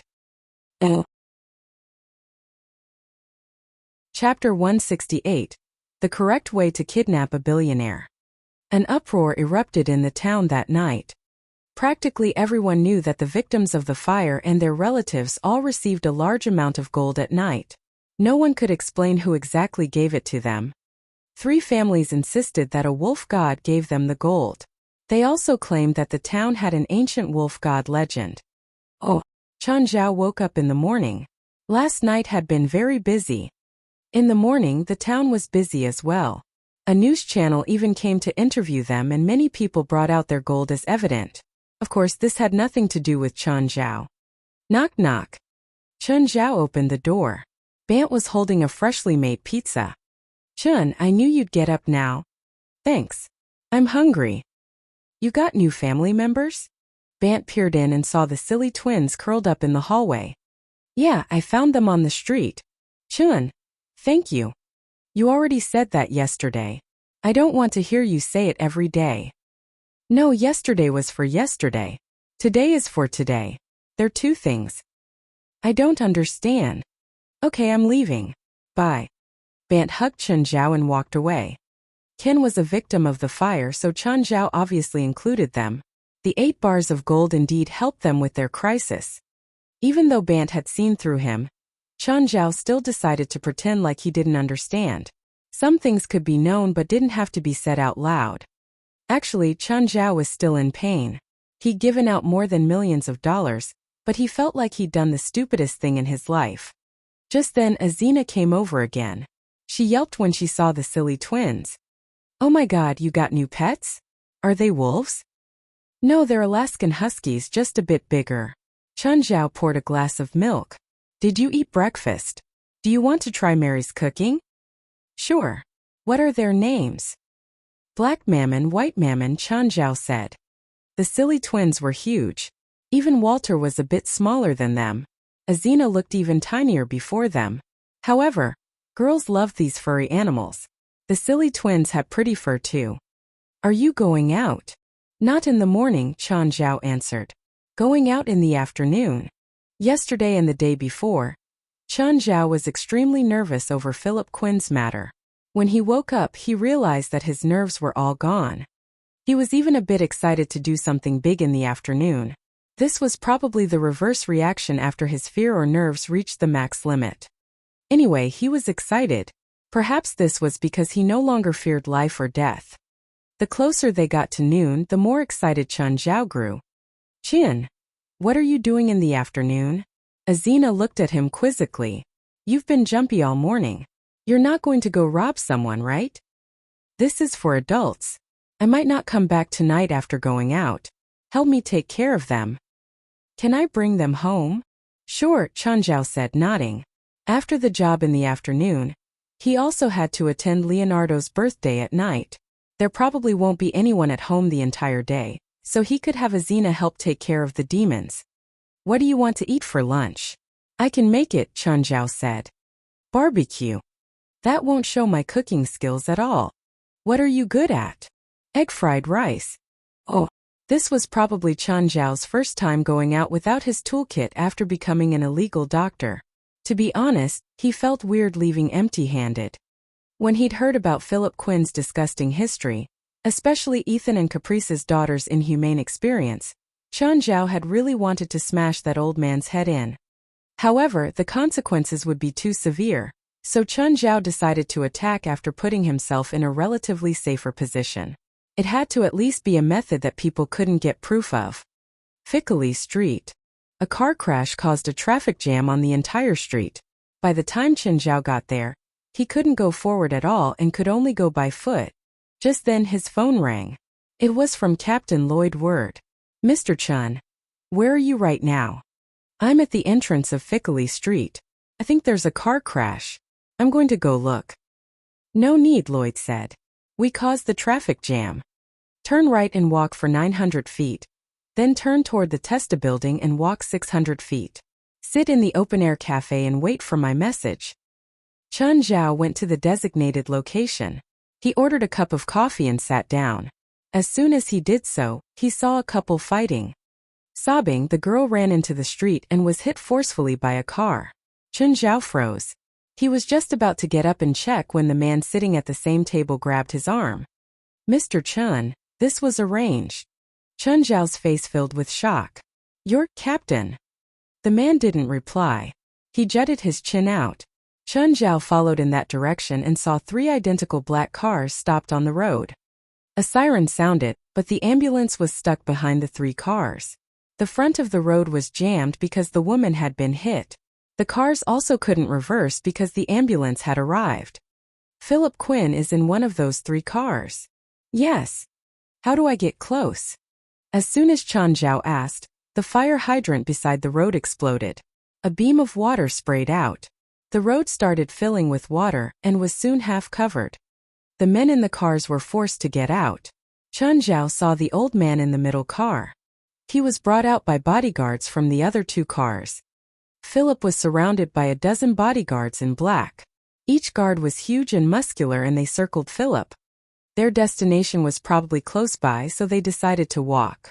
But as soon as they walked out of the fire hydrant's range, traffic started flowing again. The men had to get back in their cars. The moment they sent their boss to the car, it accelerated without waiting for the other guards to get on. Chun Zhao had witnessed it all and he was utterly impressed. It had only been 1 minute from Philip and his guards getting out of the car to getting in again. But in that 1 minute, the driver had changed. Chapter 169, Be Spider-Man for Once. The bodyguards quickly charged into the other 2 cars and started chasing their boss's car. Chun Zhao looked at the person beside him. "Where do I go now?" "Wait here." Indeed, in less than 3 minutes, the car that carried Philip Quinn returned and it had already lost the bodyguards' cars. Chun Zhao could not help but admire the importance of professionalism. The kidnap looked just like a movie scene. All the routes and timings had been planned perfectly. "I don't understand why you didn't do this on Fickley Street directly. The road on Fickley Street is wider. Even if we created an accident to block the road, it would soon be cleared. Also, there are cameras along that road which would capture everything, but no cameras on this road," the person beside Chun Zhao replied. "Then why did you burst that fire hydrant?" "I can't figure out its purpose." "To obstruct the driver's view. In order for our people to replace the driver, we would need to get close to the car. Philip's driver is a professional bodyguard too. If we went near the car under normal circumstances, we would have certainly drawn his attention. Therefore, we must block his view before we could appear before the car unnoticed and then replace him." The person beside Chun Zhao paused and patted his shoulder. "You can enter the car now. Philip is in there." Chun Zhao boarded the car. In the car, there was an unconscious old man, but it was not Philip Quinn. Chun Zhao's expression changed. "Why is he not Philip?" The driver turned his head and asked in puzzlement, "He's not Philip." "No." Chun Zhao shook his head. "It's a trap. He's a substitute." The driver's face also darkened. "Let's go. He must have a tracker on his body. Don't stay in the car." The driver left the car with Chun Zhao and then glanced at him. "I'm Captain Lloyd Word. In my plan, I didn't even think about whether there might be a substitute. Philip has no record of using a substitute before, so it's our mistake. According to our agreement, we only take half the price. Even if you want to continue with this mission, we will still only charge you half the original price." "No need." Chun Zhao shook his head, feeling rather stressed. "I'll transfer you the money. We won't owe each other anything." Captain Lloyd Word glanced at Chun Zhao, looking as if he wanted to say something. In the end, however, he still remained silent. Chun Zhao turned around and walked away. He could feel a fire burning intensely in his body. Just then Lloyd caught up with him again. "Do you plan to act alone? You won't succeed. Gaia has told me that you're a very strong individual, but Philip's bodyguards are professional too. This time it was a secret plot, but now he will definitely be more alert. If you act harshly, I'm afraid you'll almost surely face a terrible death." "Can I ask you something?" "What?" "Can you get CL building security information?" You want to intrude into CL building directly? If you can give me the security information, I'll appreciate it a lot. At least I'll feel that I didn't waste my money. I've studied CL building before. Philip owns the top 3 floors. He lives on the 129th floor. His bodyguards live on the 130th floor, while the 128th floor is their activity area. It's completely impossible to sneak into his level from the main gate. You need an access card to enter CL building in the first place.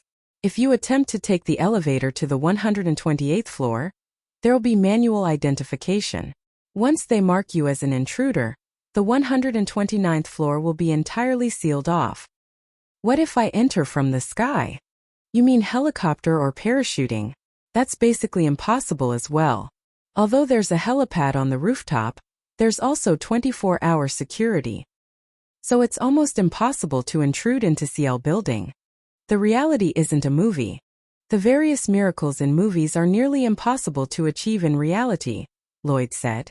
CL building has a perfect security system. You won't be able to enter it successfully unless you destroy the building with strong firepower, or you find Spider-Man and ask him to climb up the outer walls. Climb up the outer walls? Don't even think about it. CL building has 130 floors. Nobody can climb 129 floors. What tools do I need to climb CL building? Chun Zhao asked. Are you mad? I said it's impossible. Nobody can be that strong. Do you have the tools? Are you serious? Lloyd gazed at Chun Zhao. Do I look like I'm joking with you? Chun Zhao said with a straight face. Do you have rock climbing experience? No. How about building climbing experience? No. Lloyd felt that Chun Zhao was merely looking for a way to kill himself. Lloyd stared at Chun Zhao. Is your hatred towards Philip really so intense? I need to make up for my mistake. What did you do wrong? I gave him health. It's time for me to take it back. As a mercenary, Lloyd obviously knew about Philip's various crimes. After some silence, Lloyd offered, I can give you a set of Spider-Man gear, and also provide you with some help as an individual. 8 p.m. at night. Lloyd sat in an official car, looking at CL building with an infrared telescope. Then he took out his walkie-talkie. Try the 4 suction cups now and see if they're working. Yes, everything's normal. I can't see you yet. Try to climb 20 meters up, Lloyd instructed. Very soon Chun Zhao climbed 20 meters up the south wall of CL building with the help of the suction cups. Wearing a tight Spider-Man outfit, he was literally cosplaying Spider-Man.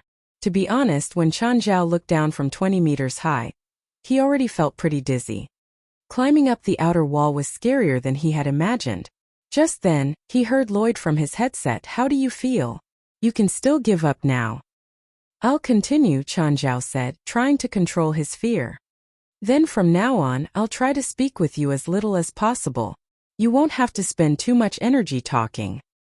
No, continue to speak with me. It can distract me from my fear, Chun Zhao said. Are you sure? Yes, Chun Zhao confirmed. Tell me what happened between you and Philip. Actually, I've only met him once. Lloyd quietly listened to Chun Zhao's story. To be honest, he had the same feeling as Chun Zhao. This kind of scumbag should have died in jail. From a moral perspective, Chun Zhao was not wrong when he healed Philip. Therefore, Lloyd could also understand why Chun Zhao wanted to kill Philip so badly. Tell me your current position. My indicator shows I'm 135 meters above the ground. Do you think you can still continue? Yes. I'm actually no longer afraid of heights now. Can you tell me your breathing rate? 38 times per minute. Chapter 170, Crazy Fitness. Half an hour later, Chun Zhao already reached the 80th floor. Lloyd Word was surprised. Even climbing stairs inside shouldn't be so fast. But Chun Zhao had reached the 80th floor in half an hour. Lloyd might be able to get there, but he'd need to rest and take at least 3 hours. This guy's body was crazy. Just then Chun Zhao's phone rang. Hello, Chen. Where are you? Chun Zhao could tell it was Fei Lai's voice. I'm busy. You're still working? We said we're going to Leonardo's birthday party together. Sienna, David and Chris are with me already. You're the only one missing. Soon. I'll get over there soon. You sound out of breath. Don't tell me you're night jogging again. No, I really am working. Okay, hurry up. Oh, can you help me buy a gift? What do you have in mind? Can you help me buy Leonardo a watch? What kind? Within $1,000. Lloyd was listening to Chan Zhao and Fei Lai's conversation too. He was a bit speechless. This guy wasn't the normal kind of fit. How could he have the energy to discuss a friend's birthday party when he was so high in the air? His mouth never stopped the entire time too. Talking while doing such tiring labor would use up much more energy. After Chan Zhao hung up, Lloyd said, Chan, you still have 20 levels before 129. You can hurry up if you still have the energy.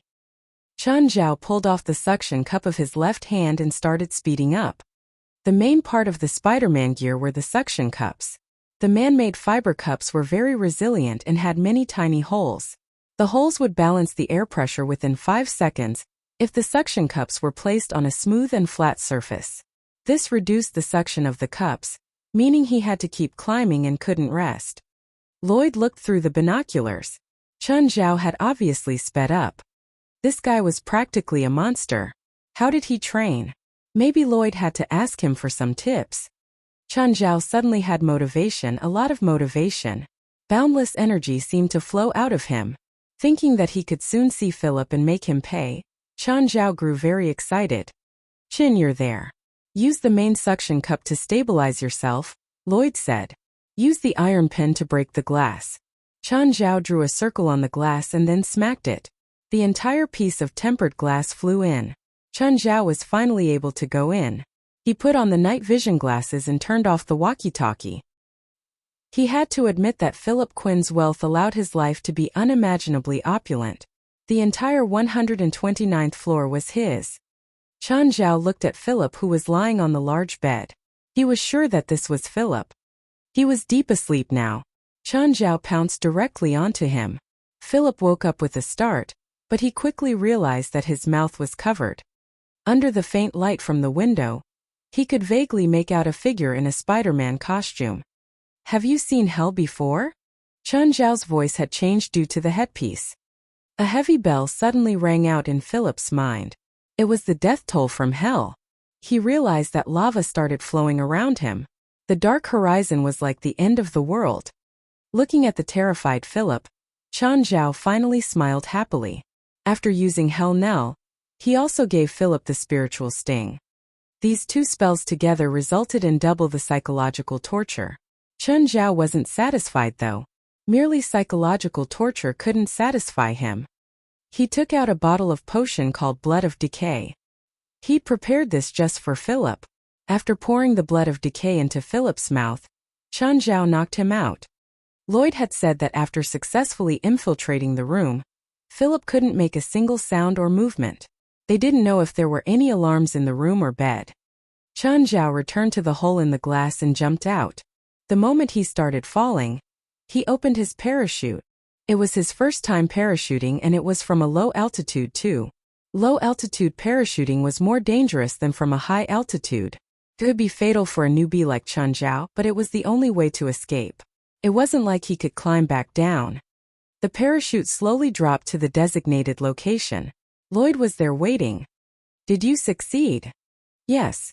Chan Zhao ripped off his mask and panted heavily. Did you kill him? No, but I can make it more painful than death. An excited and cruel smile appeared on Chan Zhao's face.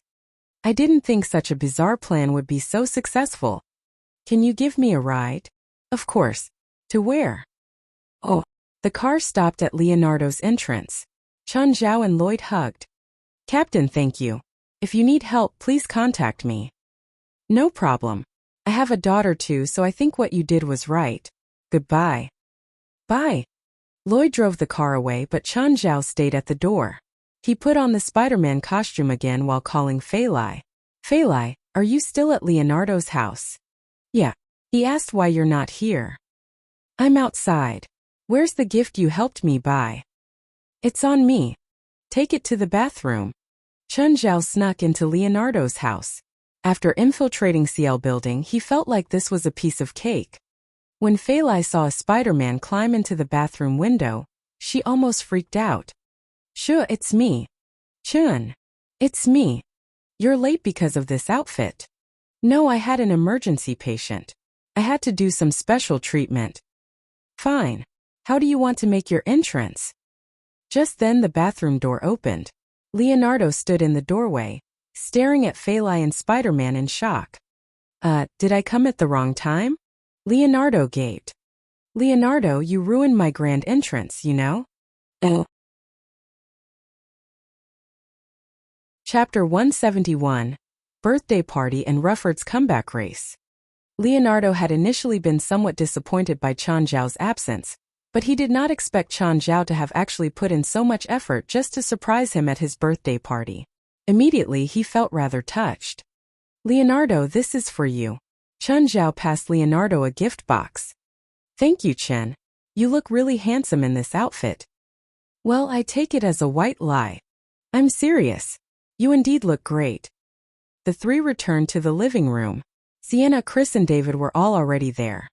With colored ribbons everywhere, the living room was enveloped in a festive atmosphere. Chun, here you are. Why are you in a Spider-Man costume? Chun, you're late. Finish this bottle first. David threw Chen Zhao a bottle of beer. Isn't it boring to just drink like this? Let's have some programs. Me. Fei Lai was not shy at all. Find me a pole. Are you going to pole dance? I learned it before, Fei Lai said, but it'll be my first time dancing outside class. In fact, contrary to popular belief, pole dance was not just an erotic dance. There were even international competitions in professional pole dancing, including both male and female divisions. Moreover, pole dancing was actually a good way to maintain one's shape. Leonardo found a pole and also held the pole vertical. Fei Lai danced around Leonardo, performing teasing actions every now and then. It was almost like a welfare Fei Lai gave to the birthday boy. After the dance, everyone's mood was heightened further. Fei Lai, during my next birthday, dance for me too. David laughed. Me too. Me too. Chen Zhao echoed. At the birthday party, the group sang and jumped around.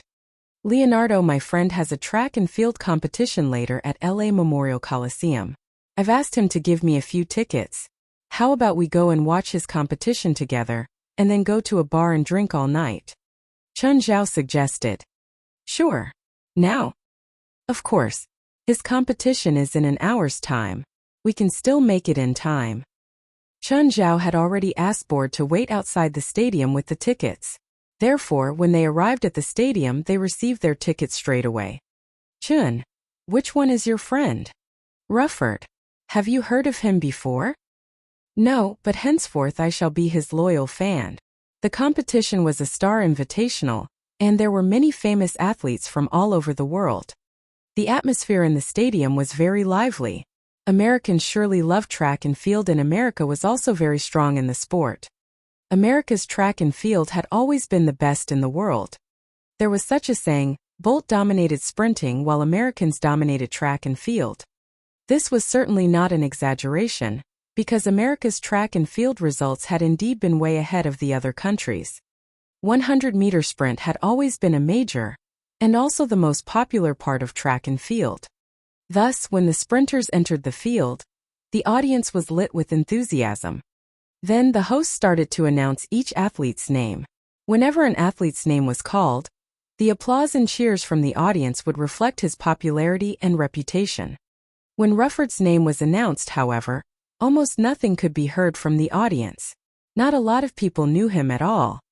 David, let's cheer for him. Together. David stood up and took out a plastic loudspeaker. The group stood in a row and shouted together, Rufford, all the best.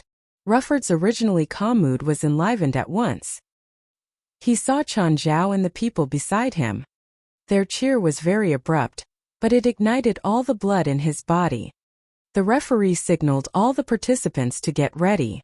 Rufford placed his right foot on the start line and got into position. Following the gunshot, the 8 sprinters flew across the track like 8 rainbows. A deafening silence erupted among the audience as everyone stared firmly at the sprinters. In just 10 seconds, the competition was over. The audience was stirred up again. A number appeared on the screen. Downwind 1. 1 meter per second 9.69. Who is it? Who achieved this result? A name appeared on the screen, Rufford Kieran. All the audience were bubbling with excitement. It was so far the best result to be achieved in international competitions that year. While it did not break the world record, it was still an amazing achievement. With this result, the sprinter would very likely win the championship, even in Diamond League or Golden League. Moreover, this result entered the top 3 among all the 100-meter sprint records in America. Of course, it was still significantly slower than the world record of 9.58 seconds. To sprinters, 1/10 of a second was already a very huge difference. Hence the saying Bolt dominated sprinting. He was much better than all the other sprinters.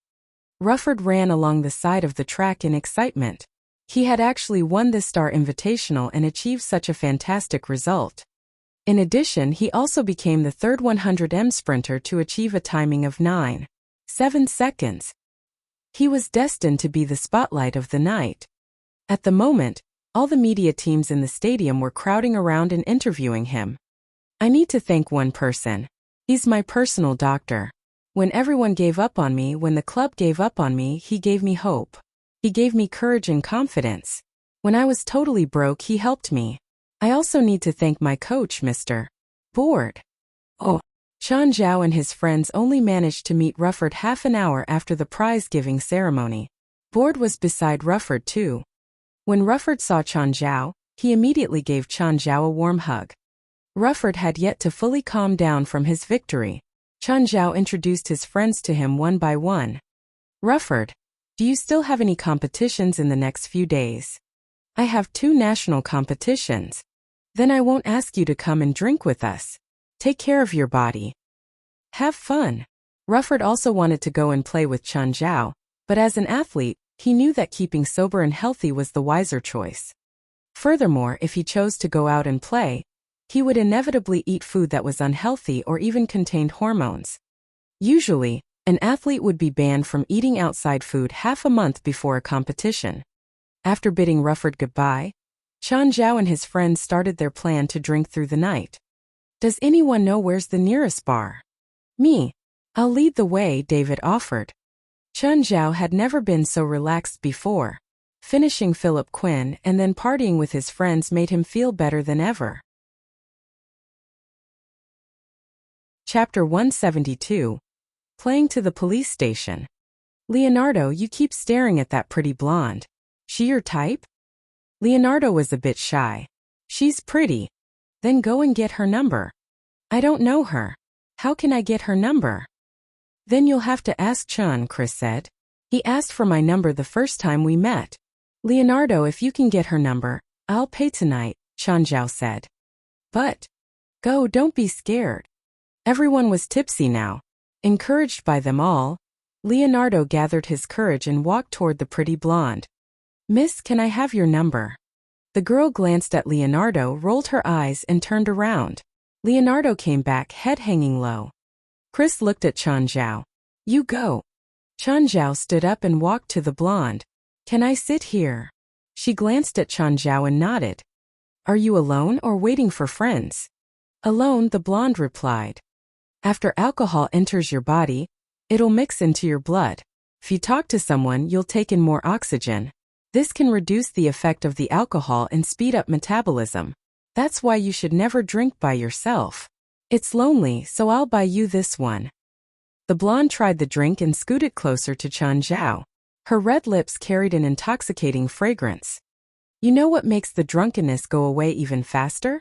Intense exercise and sweating. Sweat can expel alcohol too. This is my hotel room number and my phone number. If you need to get sober, you can come find me tonight. Chan Zhao returned to the group with a triumphant smile. Chen, you're too awesome. How did you do that? It's a skill. Let's play cards, Sienna said. Yeah, let's play. 10 rounds later, Chan Zhao and Sienna practically never lost. Sienna, can you make that guy behind you stop walking around? Chan Zhao called out. Your cheating is so obvious. There's someone behind Sienna? Leonardo asked, confused. Chris, David, and Feilai all knew what Chan Zhao meant. They just didn't explain it. Don't say you didn't cheat. It's only cheating if you get caught. Otherwise, it's a skill. You're all so powerful. Can you not trick us normal people? They were kind of drunk now. Just then, a big guy with a beard, leather jacket, and bandana walked over to Fei Lai. Miss, can I have this dance? Sorry, I have a partner. Fei Lai held on to Chun Zhao's arm. That Asian. The big guy looked down drunkenly at Chun Zhao. Go away. Don't cause trouble for yourself. Chun Zhao stood up, swaying. Boom. The big guy punched straight at Chun Zhao's face, sending him to the ground. But then he picked himself up again. Like an angry bull, Chun Zhao headbutted the big guy's chest, pushing him to the center of the dance floor. Chun Zhao pressed him down and started raining down blows. Oh. An hour later, Chun Zhao sat in the police station with a bruised face. David, Leonardo, Fei Lai, Chris, and Sienna all sat beside him. They were much more sober now, for big guys sat across from them with similar bruised faces. The bar owner had called the cops on them for public fighting. Reality proved that one's skills in street fighting weren't really related. In a chaotic fight like this, it was just a punch from you and a kick from me. The four across from them weren't easy targets. They were all from a biker gang and practically 10 feet tall. They were very muscular and probably twice as big as Chun Zhao. Fighting was an everyday thing for them. Compared to Chun Zhao's group of 6 rookies, it was much easier for them. They didn't have an advantage in this fight though. Chun Zhao and David were like human dragons. They could take on 2 each with no problem. In the fight, both sides were hurt, but the 4 bikers had more serious injuries. Leonardo broke his left arm and had a cast now. 2 of the bikers also had casts. Hey, you're all pretty strong, the big bearded guy said. He was the cause of this conflict. He was the one who'd started fighting with Chun Zhao, but he didn't get angry at Chun Zhao's group because of this. Fighting was like eating to bikers. They moved on after each fight ended. They wouldn't hold grudges just because they'd fought. You're not bad either. Melson walked over. Sign this and you can leave. The 2 didn't plan on suing the other, so there was no need to go to court. After the bikers left, Leonardo cowered a little when faced with Melson. Chun, I didn't think that you'd know how to fight. You finally got some blackmail material on me? Chun Zhao touched the bruise on his cheek. It was still hurting. Oh right. Chun, I heard that the fire victims in Mountain Village all got a mysterious gift. Do you know about this? It's not a secret. Of course I know. It doesn't have anything to do with you, right? If it's me, I'd definitely keep the gold, Chun Zhao said matter-of-factly. I wouldn't do all that. Fine. Melson didn't plan on continuing to ask. He turned to Leonardo. Today's your birthday, so I won't yell at you. Hand a report to my office tomorrow. The farce was finally over. They all walked out of the police station. However, they were all happy tonight. Even though they'd ended up at the cops, it was still an interesting experience. Thank you for giving me a beautiful birthday party. Leonardo hugged everyone. As long as you don't think we ruined your birthday. No way, Leonardo said genuinely. This is the happiest night of my life. Even better than when you lost your virginity? David asked. Leonardo was speechless. This was a very meaningful night to him. It was also a meaningful night for Chun Zhao. Everyone was tired after the eventful night though, so they all went back home. Chapter 173. I smell wealth. The next day, Chun Zhao actually woke up before Fei Lai. Fei Lai was too exhausted from the previous night. While Chun Zhao was tired too, he rested very well precisely because he was relaxed. Nevertheless, Chun Zhao was awakened by the doorbell. Azina and Dion were outside the door. Behind them were Beelzebub, Carrie, Abitos, and the silly twins. Raymond had wrapped himself around Beelzebub's neck. Lastly, Walter was still at the coastal rescue team. Robio would look after him. Because Fei Lai had perhaps encountered a supernatural event the day before the last day, Chun Zhao had decided to let Walter accompany her. Also, because of Leonardo's birthday party the last day, they did not bring Walter back. Chun, here are your pets. Thanks. Did they cause you any trouble yesterday? To be honest, I was indeed shocked when Azina brought them back yesterday. But soon I discovered that they are much smarter than I thought. Even Raymond surprised me. Chun, are you an animal trainer? Haha, I'm a doctor. Dad, can I invite them to our home again next time? Of course, but you have to ask Chun first. Chun, can I? Azina asked, looking at Chun Zhao. Sure. Dad, I want to stay here and play with them. Remember to come back for lunch. Among Chun Zhao's demon servants, the silly twins should be the most obedient ones. Their lives had been difficult since young. One day, suddenly they could eat all the meat they wanted. They could even occasionally get demonic crystals for dessert. It was thus not hard to imagine how happy and docile they were. At the start, Chun Zhao had really thought that they were two irritable and proud demons. After just one test, they had completely exposed their true nature. They had long thrown away their pride as demons. Just like how a classic saying goes, they would submit to whoever that fed them. They would befriend anyone who gave them food.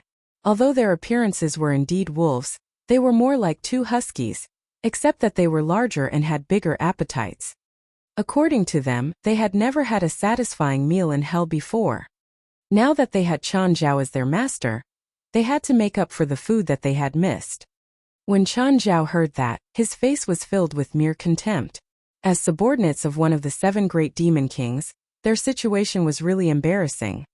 Look at the subordinate of Raymond Stees, the king of lust, or Beelzebub, a subordinate of the king of gluttony. While they might not be that powerful, they at least had their own territories. Their ranks were not high, but they still had their own homes and jobs. In comparison, the silly twins were just 2 tramps. Azina played until noon and left. Chun Zhao only called Fei Lai up for lunch. Fei Lai, are you going to work today? Yup. I didn't tell Robio that I would be absent in the morning. Fei Lai would never pretend to be a gentlewoman in front of Chun Zhao. She had a drink as she stuffed her mouth with food. Because she had to go to the coastal rescue team in the afternoon, she could not drink alcohol. If this was dinner instead, Fei Lai would certainly be holding a can of beer. Why don't you go to Angel Beach with me? You can play there and we can come back together at night. Sure. Chun Zhao also wanted to relax for a few days, so he did not reject Fei Lai's invitation. Can they go too? Chun Zhao was worried for none of his pets but Abitos. The other demons were either dogs or dog-like. On the other hand, Abitos was a giant lizard. About as big as an adult Komodo dragon, he looked really frightening. Fei Lai was already used to it, so she would not feel scared. However, if Abitos was brought to the beach, he could probably shock the tourists out of their wits. Of course, we can leave Abitos to sunbathe at the HQ, Fei Lai said, throwing Abitos a piece of meat meanwhile. The entire family barely managed to fit into Fei Lai's small car. Chun Zhao sat on the front passenger seat. On the rear seats, the silly twins already occupied the majority of the space available. There were still the similarly big Abitos, Beelzebub, Carrie, and Raymond. It was the first time the silly twins came out to play, so they looked particularly excited. They lied down near the windows, appreciating the scenery outside. When they arrived at the beach, the silly twins eagerly jumped out of the car. Their shoulder heights were already taller than Chun Zhao's waist. Indeed, they were 2 out-and-out huge wolves. Nevertheless, most people could not differentiate between huskies, Alaskan Malamutes, and wolves. Hence, none of the tourists thought that they were actual wolves. On the other hand, nobody dared to go near Abitos, who was lying on the ground. When Fei Lai and Chun Zhao walked into the HQ of the coastal rescue team, they still managed to shock Robio. What the fuck? Chun, is your home a zoo? Are these your pets? Robio walked up and inspected the silly twins. Are they wolves? Huh, you can tell? I worked in a zoo for 3 years before, Robio said. Are you sure they won't hurt the tourists here? Black Ma, White Ma, roll on the ground. Dessert for tonight. At the moment, the 2 of them had long thrown away their pride as demons. They were thrilled by the word, dessert. Robio looked at the silly twins in surprise. They're really smart. Huh, a lizard? What a special color. Is it a mutant? Give it a place to sunbathe, and I'll bring my other pets to play outside. Oh yeah, where's Walter?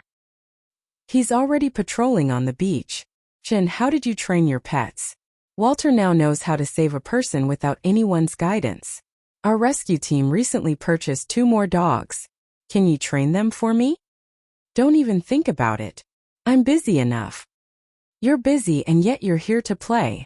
We've known each other for so long, and this is my first time here. Doesn't that show how busy I am? Do you want me to give up my rare free time and train the dogs for you? Chen Zhao changed to his swim trunks and then went out to enjoy himself. The other pets had also left, but the silly twins still stayed beside Chen Zhao. To be honest, the silly twins were attracting too much attention. After all, they were really too big. Many kids walked up to either touch or hug them. Master, I smell wealth. Stop right there if it's coins again. I'm not here to pick up coins. Chen Zhao was very disappointed with White Ma's unreliable ability. In fact, he was even somewhat hopeless about their intelligence. He already had to spend a lot of time and effort to make the silly twins remember the different US notes, not to mention the even more complicated coin system. Although White Ma had indeed successfully found many gold bars last time, he was only being lucky. Chen Zhao did not believe that White Ma would be lucky for the second time. It's real. It smells very much like the gold last time, but it's rather faint. Maybe there aren't as many pieces, or perhaps they're too far away. Gold. Chen Zhao was energized at once. Can you locate the source? Chapter 174. The Town's Dog Craze. The scent is very faint, White Ma said. Is there a direction? Chen Zhao asked. The scent is very faint. Can you sense the amount? The scent is very. Chen Zhao kicked him to the ground. If you tell me the scent is faint again, we'll eat dog meat for dinner. White Ma felt wronged. He was telling the truth. Many people would accidentally lose change on the beach too. And the coins also had faint scents. It affected his senses. Chen Zhao didn't have any desire for change. They were only a couple of cents each. He probably couldn't get $100 even if he found all the coins on the beach. If it was paper money, it would be more obvious and people would get it before Chen Zhao. It wouldn't be as hidden as coins. Chen Zhao's phone rang. Ethan's excited voice streamed in from the other end. Chen, you did it, right? You did it. What are you talking about? That old bastard's in the hospital. The media caught Philip Quinn being taken into the hospital. His entire leg looks like it's rotting. He kept screaming on the stretcher. You did that, right? I don't know what you're talking about. I'm busy, gotta go. Wait, don't hang up. Ethan exclaimed. Chun, I had someone ask around. The police seem to have found some evidence to prove that Philip had been attacked at home. They're investigating already. Be careful. Oh, Chen Zhao replied calmly. At the same time, he wondered what evidence it could be. Was it Philip's hysterical testimony? No one would believe an old madman, right? Oh, right. It was the hole in the wall that Chen Zhao had climbed in from. The hole was too obvious. He couldn't have covered it either. Chen Zhao didn't worry about it though. He believed that his plan yesterday was practically the perfect crime. Lloyd had helped him analyze the entire process. First was the climbing. Unless someone else had infrared binoculars too, no one else would be able to see Chen Zhao climbing CL building at night. Second, Chen Zhao had on the Spider-Man mask. His entire body was sealed, so he couldn't have left behind skin cells or hair in Philip's room. Then there was the parachuting. He'd painted it black, so it was difficult to be discovered. There was a small possibility that he left evidence while climbing and parachuting, but it was impossible to say it was him. He also had nothing to do with Philip, so no one would suspect him. The most critical point was that the police wouldn't think that someone had climbed up. They would only think that someone had climbed down. After all, climbing straight up for hundreds of meters was impossible in a short period. This wasn't like rock climbing either, which would be easier. There were places for resting while rock climbing. It wasn't impossible to rest in every path. There were chances to replenish one's energy. But in a crime, it was impossible to climb hundreds of meters in a short time.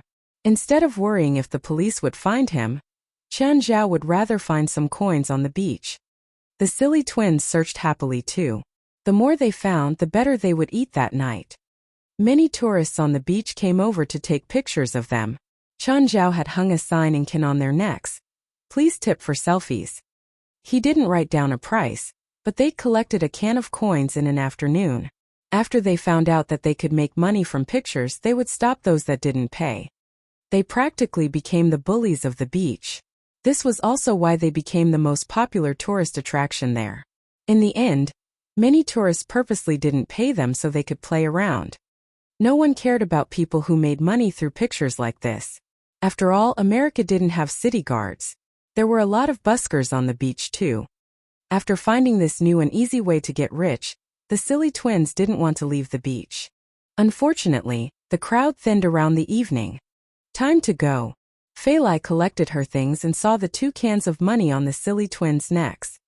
To be honest, she'd witnessed Chen Zhao summon these two. In the beginning, they'd given off a strong oppressive feeling, so she'd thought that they were cold and arrogant. Their performance at the beach today completely upended her impression of them. As long as the tourists gave money, they were willing to be petted, hugged, or ridden. Their statuses had completely been destroyed. They probably didn't even know that they'd once had an impressive image. Are we going straight home? Let's go to the supermarket and buy some dog food. In one night, they ate a month's supply of Beelzebub, Carrie, and Walter's food. They aren't normal wolves or dogs, right? Is it okay to give them dog food? Do you two like dog food? The silly twins nodded furiously without holding back. The sea wind on the coast highway was a bit chilly as it blew into the car.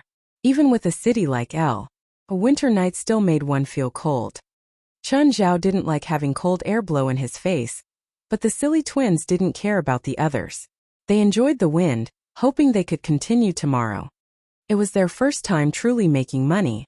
They'd earned the money for buying the dog food today too. When they reached the supermarket in town, Chen Zhao left the pets at customer service, but the worker actually told him that dogs could be taken inside. This was strange because the supermarket always had a clear sign saying that pets weren't allowed. After asking, they learned that the town suddenly had a dog craze. In 2 days, there were 100 new dogs in town. Most of them were huskies as well. The silly twins were too big, but the workers still saw them as huskies. When Chen Zhao brought them into the supermarket, he realized that there really were other customers with their dogs. Chapter 175 Killer Coin. Fei Lai, did you just receive your pay? No. Then why did you take so much stuff? You're not expecting me to pay for those cosmetics, are you? Fei Lai rolled her eyes. Of course I'm paying myself. Those things cost more than 1,000, right? When I wanted to borrow money from you the day before yesterday, you said you didn't have any. I'm going to use my credit card. Fei Lai rolled her eyes at Chen Zhao again. My dad gave it to me. You're still using your family's money when you've already been working outside for a few years. Yeah, I know. I'm used to splurging. My dad also knows that my current work certainly can't sustain my spending. So your family's quite rich, I suppose. I would say so. At least my dad's income should be pretty high. After they left the supermarket, they filled the trunk of the car with stuff. Oh, Ukla. Smith, it's late. Aren't you going back? Smith lifted his head, adjusted his glasses and replied, not yet. I still need to organize the data I got today. Smith was a historian. He had obtained his PhD at UCLA. Currently, he was a lecturer in UCLA. His main research interests included the Maya civilization and the Inca Empire. He had led teams deep into the Amazon rainforest several times to find traces of the Maya civilization. Also, he had brought many relics back, including many with important historical or research value. Smith was indeed successful in his career, and also had a loving family. However, 12 years ago, Smith suddenly divorced his wife. That time, all his colleagues were bewildered. They did not understand why the two would divorce despite their seemingly stable relationship. Furthermore, after his divorce, Smith had become very dispirited. The once admirable, elegant, and handsome lecturer was gone, replaced instead by a decadent, slovenly man whose face was permanently filled with an untidy beard and whose body always emitted an unpleasant odor. After the last colleague left the lab, Smith stood up and took out a coin from his pocket. Staring at the coin in his hand, his eyes were filled with a complicated look.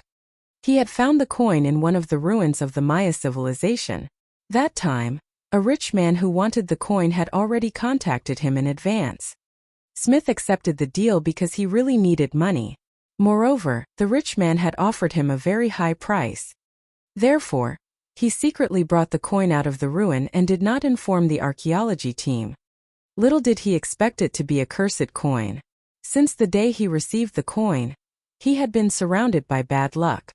The first victim was the rich man. The day after they completed the trade, the rich man died in his own house. The coin also eerily appeared in his pocket again. Next, his pregnant wife miscarried due to an accident. Because of this, they eventually divorced. By then, Smith had already realized the coin's peculiar and ominous nature. He tried to destroy the coin. He took the coin to one of the buildings in the university and dissolved it with sulfuric acid. The coin vanished completely before him, but tragedy happened again. That day, about a dozen students wanted to steal from the warehouse. Coincidentally, Smith had just taken the sulfuric acid from the warehouse and forgotten to lock the door. The students successfully entered the warehouse. When they were discovered by others, they were already dead in the warehouse, killed by chemical poisoning. In addition, the supposedly destroyed coin appeared before Smith again. That time, he had yet to realize the severity of the issue. He tried to destroy the coin a few more times, but he would always get the coin back again in peculiar ways. No matter where he left the coin or how he destroyed the coin, it would return to him in the end. Oh! In addition, he discovered a pattern. The more severe he damaged the coin, the more severe the accident would be. Also, the accidents all occurred beside him. However, he also found out that every time a person died, he would obtain a corresponding amount of wealth. Before the rich man died, he had obtained a huge amount of money from the man. When the students died in the warehouse, he won the second highest prize in Powerball, which was $1 million. It was almost as if the money was a reward for his work. At the start, Smith was thrilled, but soon he was creeped out. Although he had received all the money legally, every time such a coincidence happened, he would have a sleepless night. Later, he tried to give the coin to others. However, the coin would still somehow return to him. The person who received the coin would also experience an accident, where the severity depended on the time he had the coin with him. Half a year ago, he went to Hawaii for holiday and left the coin on the cruise. The next day, he received an inheritance from his grandfather, whom he had not met for many years. It was a total of $20 million. Then, he heard that the cruise ship which he had been on was missing due to a storm. There were over 2,000 passengers on the cruise back then.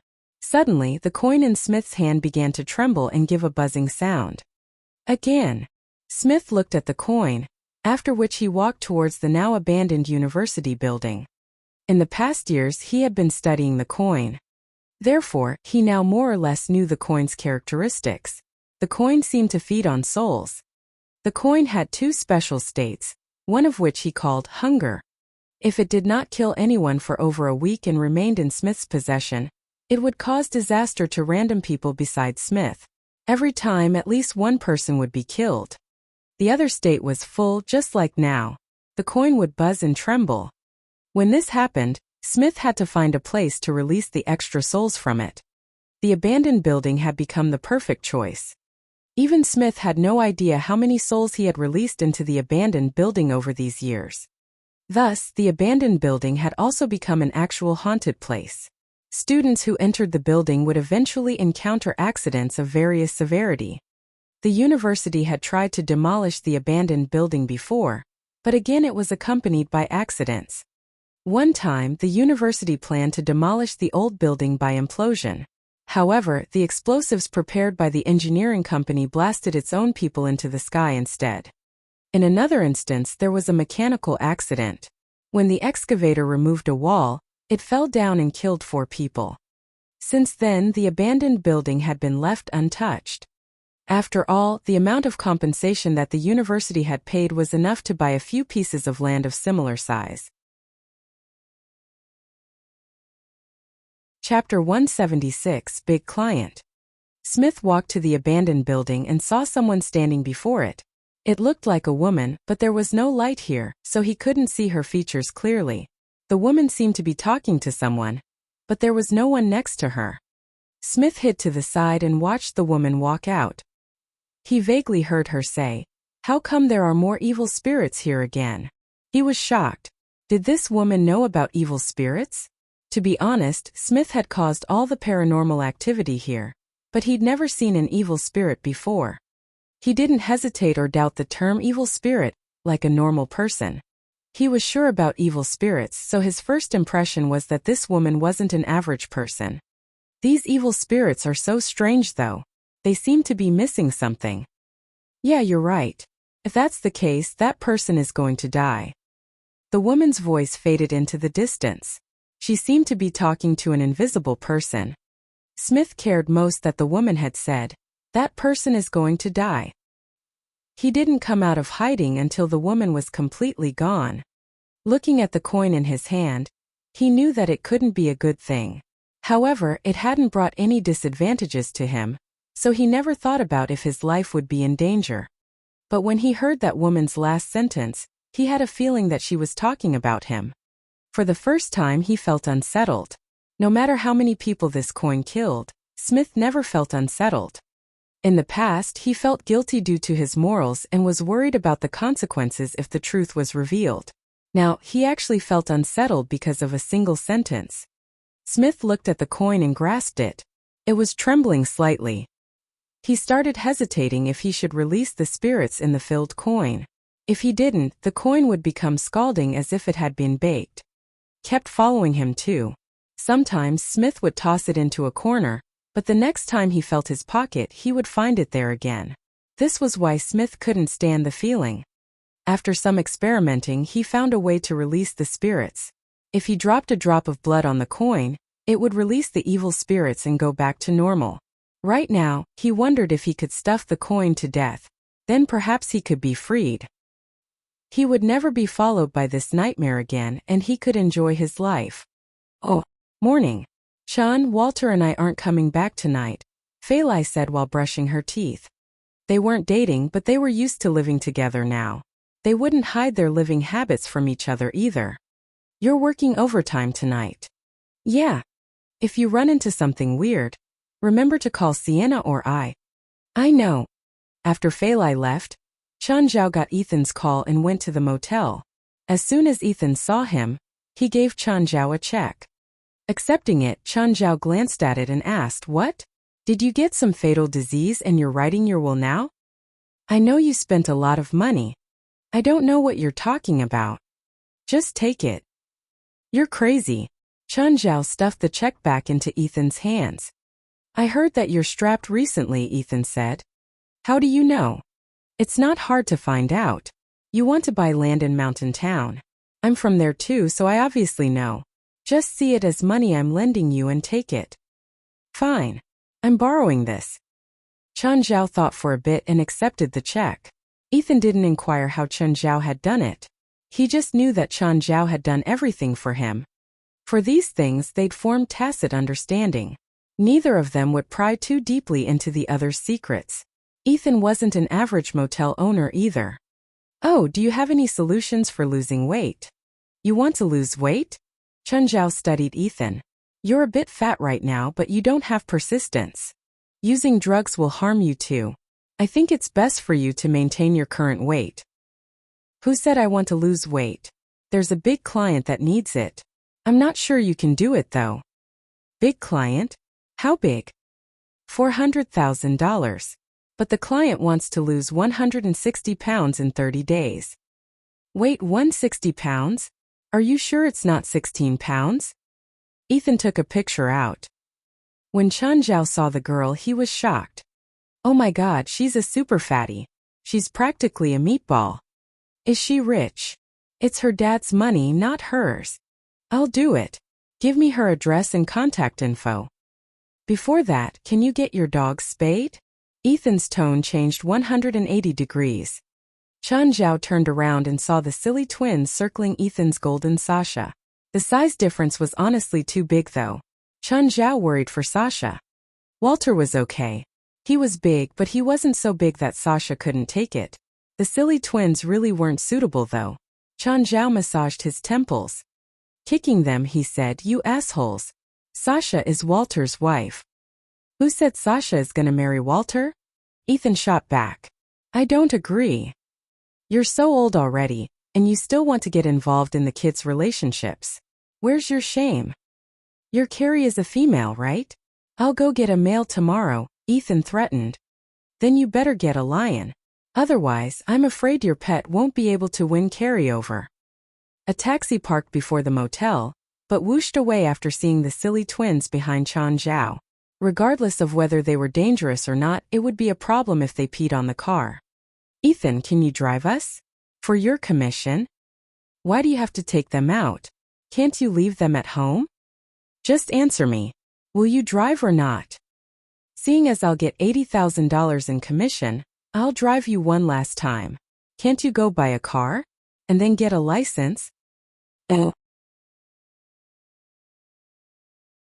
Chapter 177.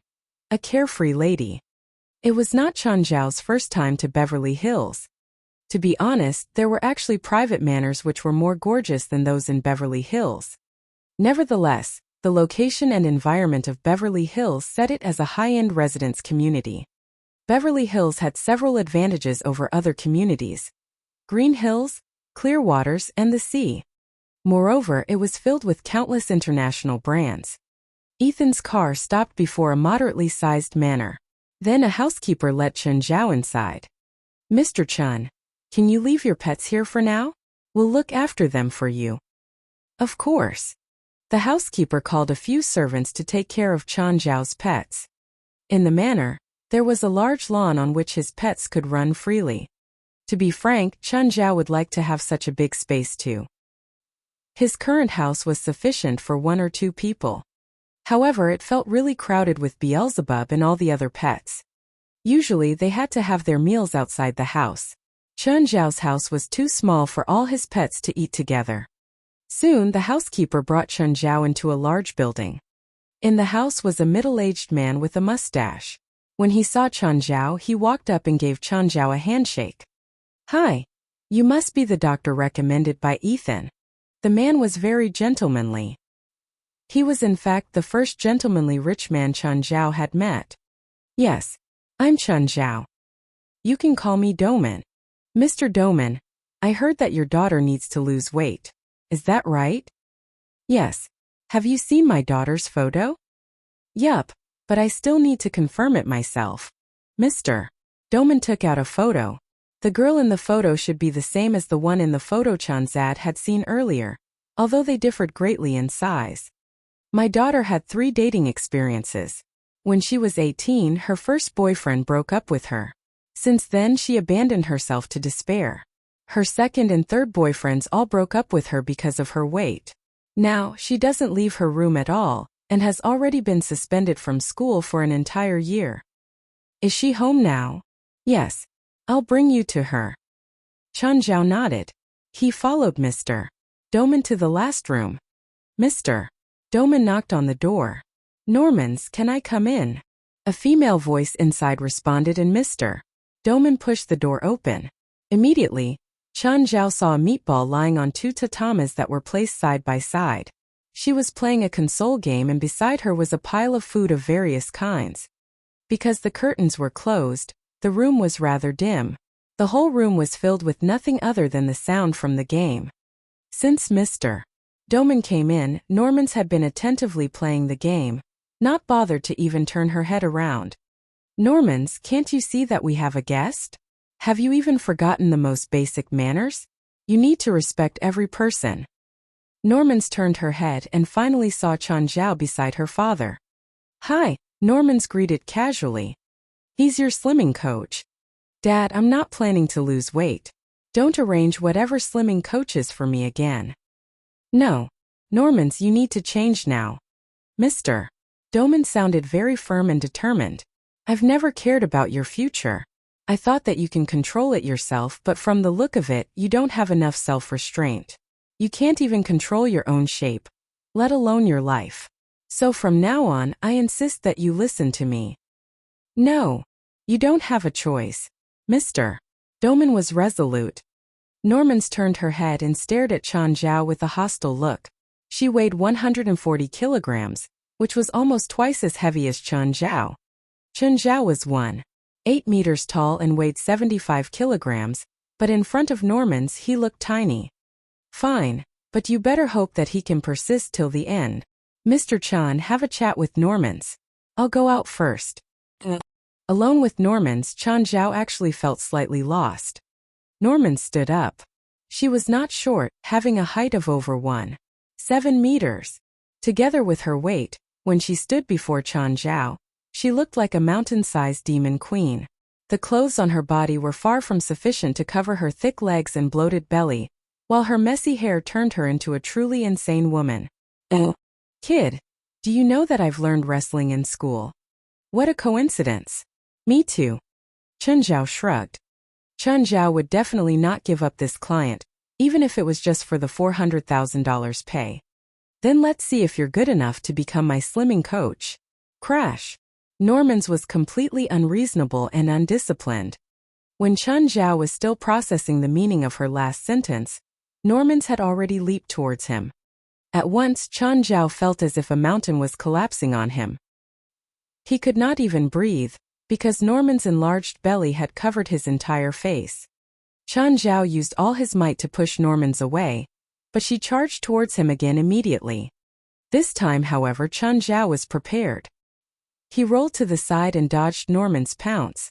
Right away, before Norman's could get up, he jumped onto Norman's back and pushed her to the ground. However, to Norman's, Chen Zhao was as light as a feather. Perhaps Chen Zhao was physically stronger than her, but he was unable to unleash his full strength when he had no support. Norman's managed to stand up straight away. She reached her arms out and attempted to grab Chen Zhao, who was on her back, but her arms were too short and swollen. Instead, she fell down backwards directly. Chen Zhao took another heavy hit. He had nowhere to display his boxing skills. Chen Zhao lifted his knees and pushed them against Norman's back. Straightening his arms with all his strength, he managed to hold Norman's in the air entirely. The door suddenly opened. Mr. Doman looked at the weird posture between Chen Zhao and Norman's. Sorry, I forgot to knock. Then he left the room again and closed the door. The next instant, the two resumed their wrestling session. The room was a complete mess. In the end, Chen Zhao finally managed to subdue Norman's. Fuck. I knew I wasn't going to get the 400,000 that easily. Stop. Chen Zhao was really exhausted. Fighting with Norman's was more tiring than climbing a 100-story building. Chen Zhao would rather fight with Gaia than with Norman's, because his punches would be ineffective if they were too light, and would hurt Norman's if they were too powerful. This would not be a problem with Gaia, for she knew how to handle Chen Zhao's attacks. Norman's, do you want to be a pig forever? Fuck off. It's none of your business. Whether you're a fat pig or not isn't my business, but your dad's going to pay me. I need the money, so you don't have a choice. Do you think I'll cooperate with you? Chapter 178. I surrender if you can eat. Just then someone knocked on the door. Mr. Doman had been standing outside for a while. Can I come in? Chen Zhao and Norman's were already standing up, but their clothes were rumpled. Mr. Chen, how was your talk with Norman's? Very good. We had a very friendly exchange. I believe Norman's will cooperate with my fitness plan. Norman scoffed. She didn't refute him outright, but she decided not to cooperate. Whatever Chen Zhao wanted her to do, she wouldn't do it. Whatever Chen Zhao wasn't her to eat, she wouldn't do it either. Chen Zhao looked back at Norman's, who was glaring at him, shooting daggers with her eyes. Mr. Chen, let's go talk in the living room. Sure. As soon as Chen Zhao and Mr. Doman left, Norman settled back onto the tatami and shoved snacks into her mouth. Oh, Mr. Chen, you saw that Norman's probably won't cooperate. What's your plan? Mr. Doman, I have a plan already. I hope that we can start with my diet plan today. Are you sure? Norman's will cooperate. Of course. I hope you won't use any violence, is that okay? I wish for my daughter to lose weight, not to get hurt. Chen Zhao had a good impression of Mr. Doman. He was a gentleman and very well-mannered. This was different from the rich he'd met before. This meant that Mr. Dorman's family tradition was like this. Only a positive family environment could produce a personality like this. I understand. I don't plan on using violence. Do I need to supply anything? Mr. Dorman asked. Please have Normans come to the grass field. Okay. Mr. Dorman rubbed his forehead. This was a hard task too. Chun Zhao went to the grass. It was surrounded by cedar trees, separating the manor from the outside. The silly twins, Beelzebub and Carrie, were frolicking happily. When Chun Zhao arrived, the demons all gathered around. A while later, Normans was called to the grass unwillingly. When she saw the big and small dogs, she wanted to play with them. Unfortunately, Chun Zhao was there, so she was still unhappy. Chun Zhao sat on the ground with Beelzebub and Carrie in his lap. White Ma was behind him for him to lean on. Black Ma sprawled beside him. Abitos ran around everywhere, showing no sign of going to him at all. Mr. Dorman, can you prepare some food for my kids? It should be cooked food. Sure. Mr. Dorman nodded and left. A while later, 2 servants brought a large amount of grilled meat to Chun Zhao. Normans gulped. Chun Zhao clapped his hands and Black Ma stuffed a whole chicken into his mouth. He swallowed after chewing a bit. Abitos ran over too. His appetite was similar to the 2 silly twins. He could eat an entire chicken in one bite. Normans rubbed her stomach. Her appetite was getting stronger. Very strong. She must be hungry because she'd fought with that guy. Thinking of this, she said, Dad, I'm hungry too. Give me some food. Dorman glanced at Chun Zhao, who shook his head. No. From now on, you can only eat if you exercise enough. Dad. Norman stared at her father unhappily. Mr. Dorman chuckled wryly. I'm busy. I'll go now. Norman's turned to leave too, but White Ma ran over to her easily and blocked her way. She looked at Chun Zhao. You sent your dog to bite me? Chun Zhao took a handful of coins out of nowhere and scattered them all over the grass. If you can find more coins than White Ma, you can eat as much as you want. If you don't find as much as him, then you'll have to follow my rules and exercise. How about that? You think I'll listen to you? You think you can't even beat a dog? Normans turned to him. She still had a dignity. When Chun Zhao compared her to a dog, she still felt angry. The coins that you just scattered? Yes, the ones in this area. Chun Zhao tossed 2 plates onto the ground. Put the coins that you find here. Whoever finds more will win. Go. Normans looked at White Ma. The white dog was really cute, but Normans would try her hardest for food. White Ma was about to go too, but Chun Zhao said, White Ma, go easy on her. But White Ma didn't want to. He pounced and his tongue shot out, curling a coin into his mouth. In a short while, he had a dozen coins in his mouth. Running lightly to his plate, he spat it all out. If the coins were on concrete, it would be easy to find. However, it was in the grass now and the vegetation covered them. They were harder to find. Normans only found a few in the first minute. They weren't in the same level in this race. The result is quite obvious. Chun Zhao looked at White Ma's plate. Normans was angered. She hurled her coins into the plate. I'm not playing anymore. Only a dumbass will be controlled by you. She turned and left in anger, going straight to open the fridge in the kitchen. She took out a bottle of milk and started pouring it down. A mouthful later, Norman suddenly felt disgusted and started throwing up. In an instant, Norman's appetite disappeared completely. Maybe she'd exercised too much earlier, causing her to lose her appetite. She could only leave the kitchen. After leaving, she saw Chun Zhao standing outside with Beelzebub, smiling at her. Nameless anger flared within Normans. What are you looking at? Do you feel hungry right now? Normans rubbed her stomach. For some reason, she felt hungry again, but she said stubbornly, it's none of your business. I told you that if you don't meet my requirements, you won't eat anything today. Normans turned and went into the kitchen. She took 2 apples out of the fridge, returned to Chun Zhao, and ate half an apple right there. After chewing, the nauseous feeling came again. Bleck. Normans threw up everywhere. This time the feeling was even more intense. It felt like she'd even thrown up some stomach acid. What did you do to me? Normans looked at Changzhou weakly. Chapter 179. Danger in the Sea.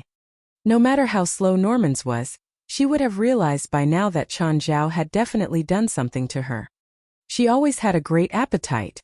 Normally, she would eat an apple every 5 minutes.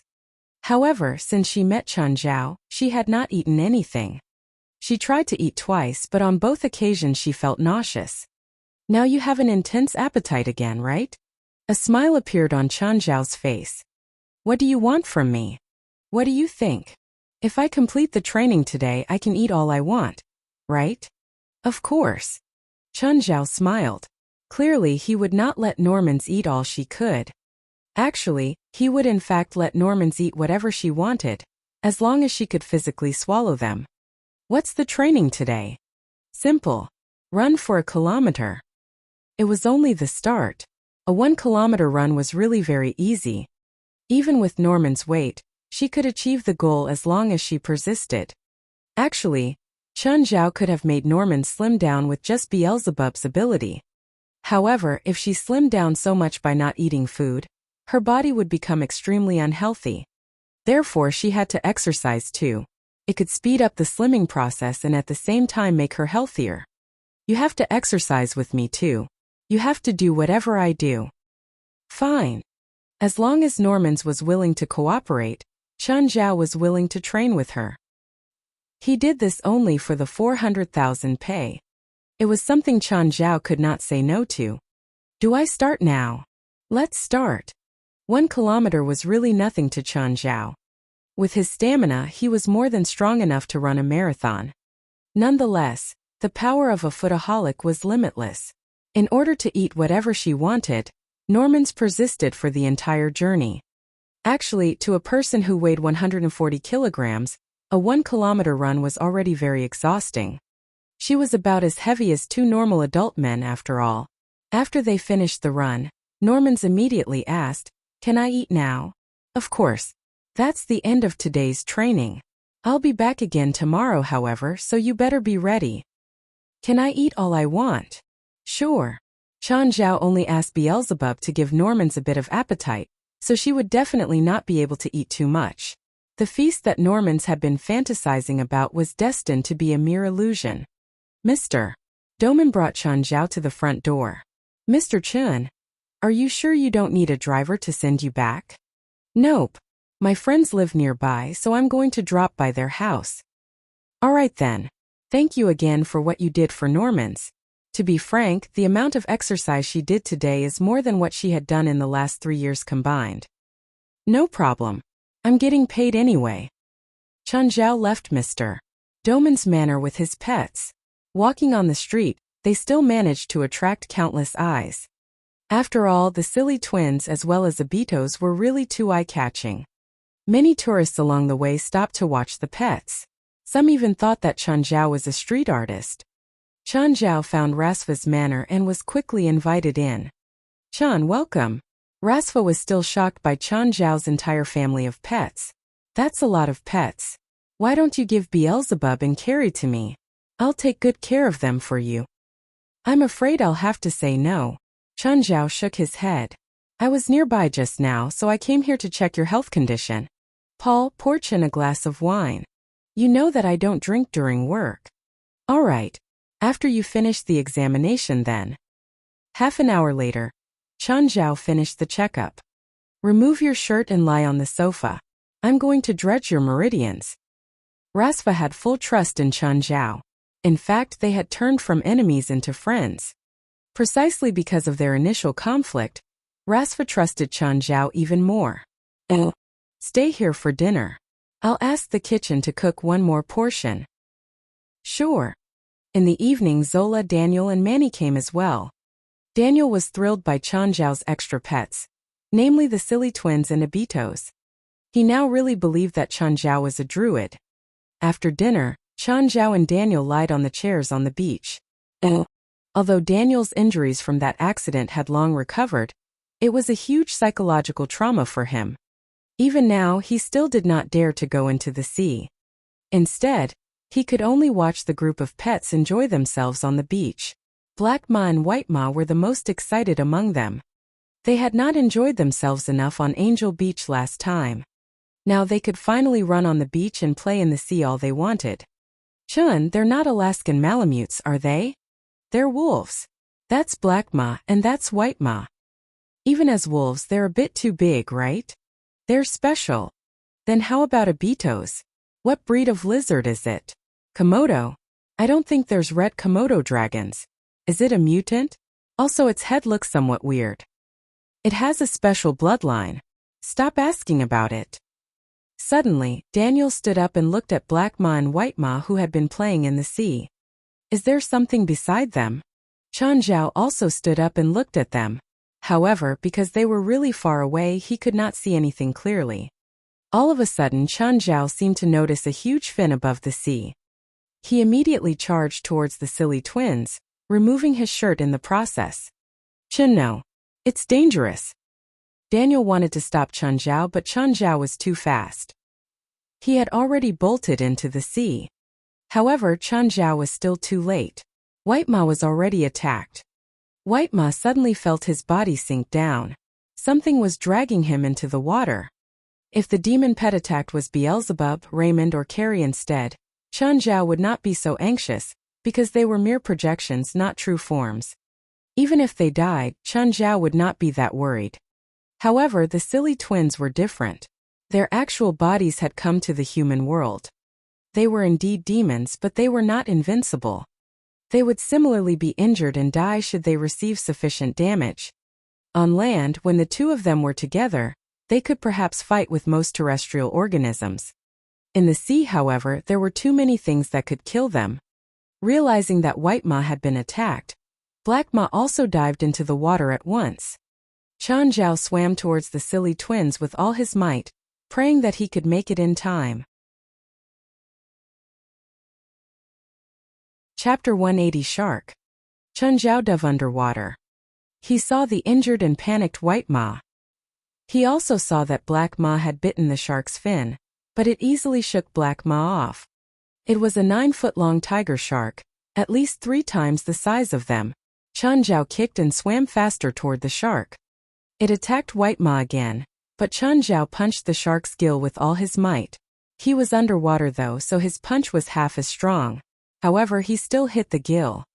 The shark was surprised and dove to the side. It didn't leave. Instead, it turned around and swam back. It seemed to really like White Ma's smell or taste. Chun Zhao changed his tactic. Calculating the moment that the shark came back, he grabbed onto the fin. Fins were the shark's Achilles heel. No matter how the shark struggled, Chun Zhao didn't let go. It tried to turn and bite him, but he pressed against the gill so it couldn't reach. By now, Black Ma had entered the fight too. Seeing that his brother was hurt, Black Ma pounced onto the shark's head. His claws were really sharp. He didn't let go after digging into the shark and widened his maws, biting off a chunk of shark meat. By now, the shark couldn't escape even if it wanted to. Chun Zhao and Black Ma were both in for the kill. Chun Zhao forcefully tore apart the gills. The shark immediately lost energy. This was a serious injury to sharks. It wouldn't die immediately, but it would lose the ability to fight. Chun Zhao broke to the surface. He saw White Ma floating there with a large bite on his stomach. The patch of sea had already turned red. He swam toward White Ma and immediately stuffed some demonic crystals into him. White Ma instantly sputtered and came back to life. Then he swam toward land. Black Ma and the shark floated to the surface too. Black Ma wasn't hurt, which was the most fortunate part of this. Daniel saw that Chun Zhao, White Ma, and Black Ma were back. Then he saw the shark corpse that washed ashore. Oh my god, you guys killed a shark in the sea. His expression was filled with shock. He couldn't believe that Chun Zhao and Black Ma could achieve this feat.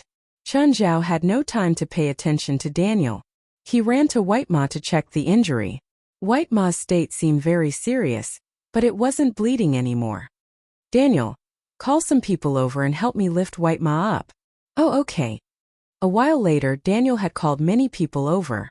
Zula, Rasfa, and Manny had heard about the news too, so they came over as well. The servants in the manor found a wooden board to lift White Ma up. Chun, are you hurt? Rasva studied Chun Zhao. I'm fine. I need to treat White Ma first. Chun Zhao didn't have time for small talk. White Ma's injury was more important. However, the people had already seen the shark corpse and were all shocked. It was a young adult, but the tiger shark was still powerful. Not many sea creatures could threaten them, but it was covered in bites from Black Ma. The people didn't think that Chun Zhao had done much. Black Ma was still venting his anger out on the dead shark. Abito's was even worse. This heartless guy had started eating the shark. Chun Zhao patched White Ma up. Exhausted, he slumped onto the ground. Right then, a glass of water appeared before him. Zola stood beside him at some point. Chun Zhao pulled her into his lap. After the tension came extreme relaxation. Chun Zhao really needed to let loose now. Not here. Go to the room, Zola replied, as enthusiastic as ever. She could feel that Chun Zhao was strong and fierce now. His body was much stronger than a month ago. He seemed to have endless energy and was filled with domination. Zola kept getting forced back. She'd never lost so miserably. She couldn't remember how many times she'd reached the climax, while Chun Zhao continued to charge. He seemed not to know fatigue. This is bad for your body. The next moment, Chun Zhao closed Zola's red lips. Right now, Chun Zhao seemed to have lost his mind. Only lust remained. He might have been suppressed for a while. Now he could finally let it all out. He didn't stop until 3 straight hours of sex. Zola couldn't stand up anymore. She lay in bed weakly, not willing to move a limb. Only her chest went up and down. The bed was in a mess. Chun Zhao lowered himself and kissed her softly. Zola, I'm sorry. I went too far. Carry me to the bathroom. Chun Zhao wanted to go again in the shower, but Zola refused him. She was honestly too tired to deal with Chun Zhao anymore. When they came out hand in hand, Manny was still leaning against White Ma. There was a lot of meat and milk beside them. She seemed to be talking to White Ma. Manny was 15 years old, similar in age or a bit older than Azina, the other girl Chun Zhao knew. However, these two girls were completely different. Manny was more innocent, probably because Zola protected her too well. She still had a childlike personality. Azina was childlike too, but she was more mature and reserved. The two kids were like polar opposites. Of course, Chun Zhao wasn't their parents. He couldn't decide their lives or futures. When Manny saw Chun Zhao and Zola come out, she waved at him. Chun, come here. Why? Manny glanced at Zola and then Chun Zhao. When are you marrying my mom? Chun Zhao pursed his lips. Why do you want me to marry your mom? If you two marry, White Ma and Black Ma will be mine. What kind of logic is this? You're willing to sell your mom to an irresponsible guy, just for the silly twins. I'm kidding. Manny pouted at Chun Zhao. Can you lend me White Ma and Black Ma? For what? Just say if you'll let me. No. Meanie.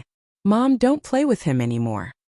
Manny might be spoiled, but she wasn't an illogical and bratty kid. She had a goal in mind when talking to Chun Zhao, but she wouldn't throw a tantrum to get there. Because White Ma was hurt, Chun Zhao had Paul help get a truck to transport him back. It was already 10 at night when they returned. Chun Zhao actually wasn't used to the fact that Fei Lai wasn't home. Usually they would both be in pajamas now and drinking beer with snacks or watching movies and talking about random things. Chun Zhao called her. Fei Lai. Chun, what's up? Nothing. I was just wondering if anything happened while you're with the coastal rescue team.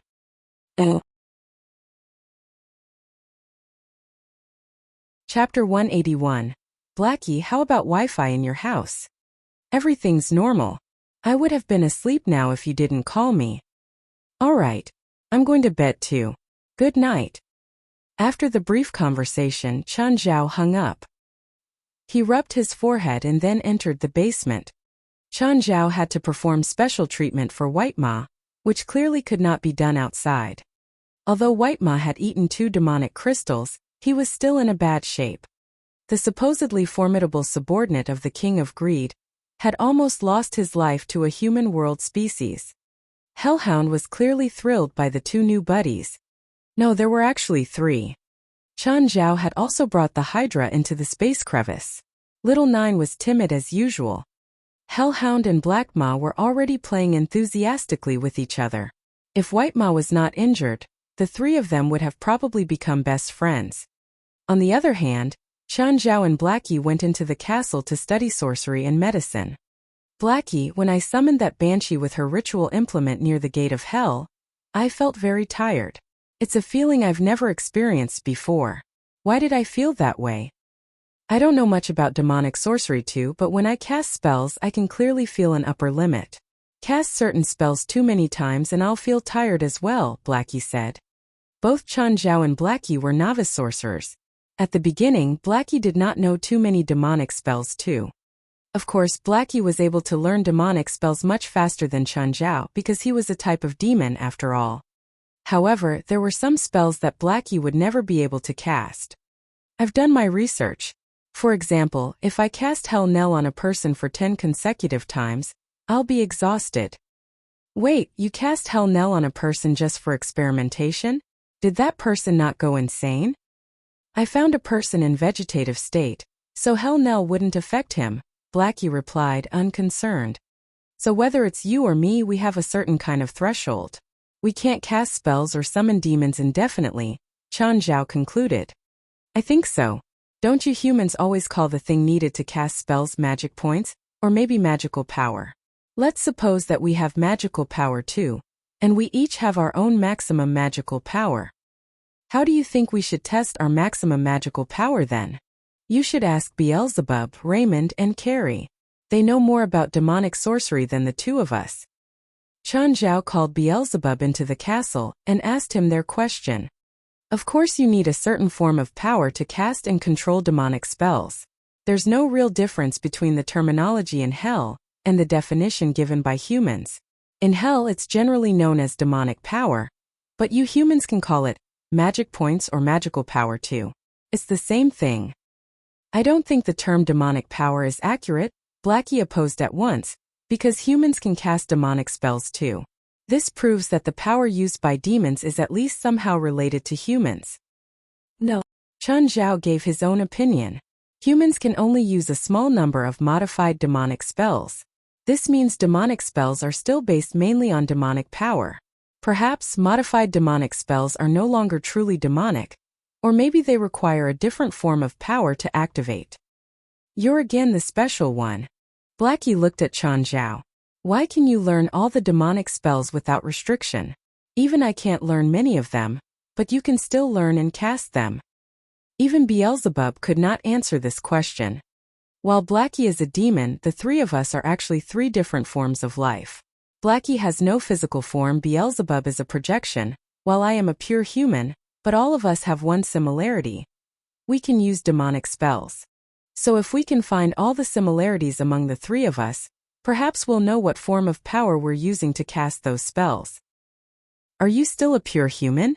Your right hand contains Lord Beelzebub Sophie's bloodline. So in fact, you're a demon human high. Before Beelzebub could finish, Chen Zhao stared at him with a threatening look. If you dare to finish that sentence, you better prepare another projection. I'll use your current one to make dog broth. Beelzebub immediately returned to the serious topic. Human, I think you've missed out a fourth existence that can cast demonic spells. What's the fourth one? Badges. What badges? Whether it's in hell or the human world, there are some kind of badges. In hell they're called demonic badges, while in the human world they're called magical badges. Regardless of the name, they're formed when demonic spells are carved into certain items. These items can then cast spells or have magical properties. Do you have a magical badge with you? No, and I also don't know how to make them, Beelzebub answered. So all in all, these are the only 4 types, right? Of course, maybe Blackie can't be considered as a separate form of being.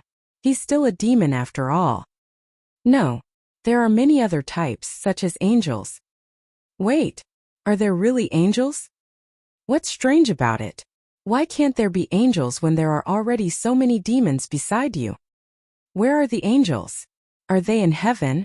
Are they serving an old pervert who seduces unmarried girls? Dunno.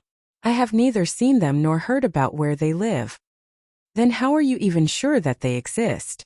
Because they do. It's a fact. How is it a fucking fact when you don't even know where to find them? Are you sure it's not just a random setting that you thought of a minute ago? Chen Zhao already had the habit of not trusting Beelzebub's words entirely. When Chen Zhao left the crevice, he realized that he had 4 missed calls from Robio. He glanced at Blackie, who had followed him out. Blackie, why don't you install a Wi-Fi or signal tower inside? Chen Zhao called Robio. Robio, what's up? Chen, Fei Lai's in the hospital. What? Why? What happened?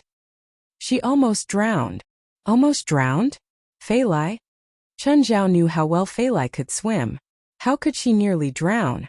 I don't know the exact situation too. I received a call from the phone in HQ and then heard Walter barking. When I got there I saw Fei Lai lying on the beach. I've already sent her to the hospital. Which hospital? Chantilly. Oh.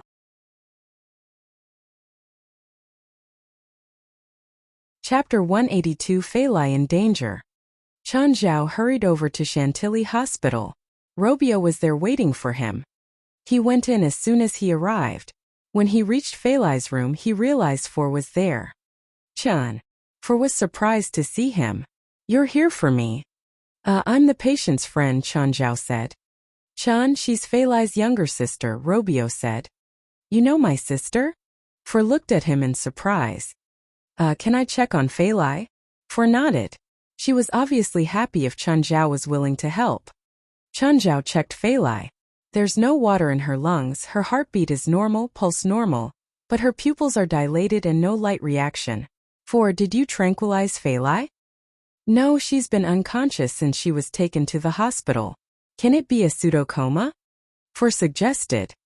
Chen Zhao and Robio both understood what that meant. Chen Zhao was a doctor, while Robio worked on the coastal rescue team. He'd seen many drowning victims. In pseudocomas the brain was still active but the subconscious mind was still in the drowning state, so the brain would close itself off. This was a way to protect the brain. When drowning, one would lack oxygen for a long period, causing brain hypoxia and brain damage. But pseudocomas were short-term comas. It usually lasted 1 to 3 days. Sometimes it could last for longer. Chun, do you have a solution? I still need to look. As of now, Chen Zhao hadn't found any useful information. He suspected since the beginning that the drowning wasn't normal. Walking out with Robio, Chen Zhao asked Robio, can you tell me what happened when Fei Lai drowned? I got the call at 2 in the morning. I only heard Walter's panting through the phone. To be honest, I can't really believe that a dog can do that.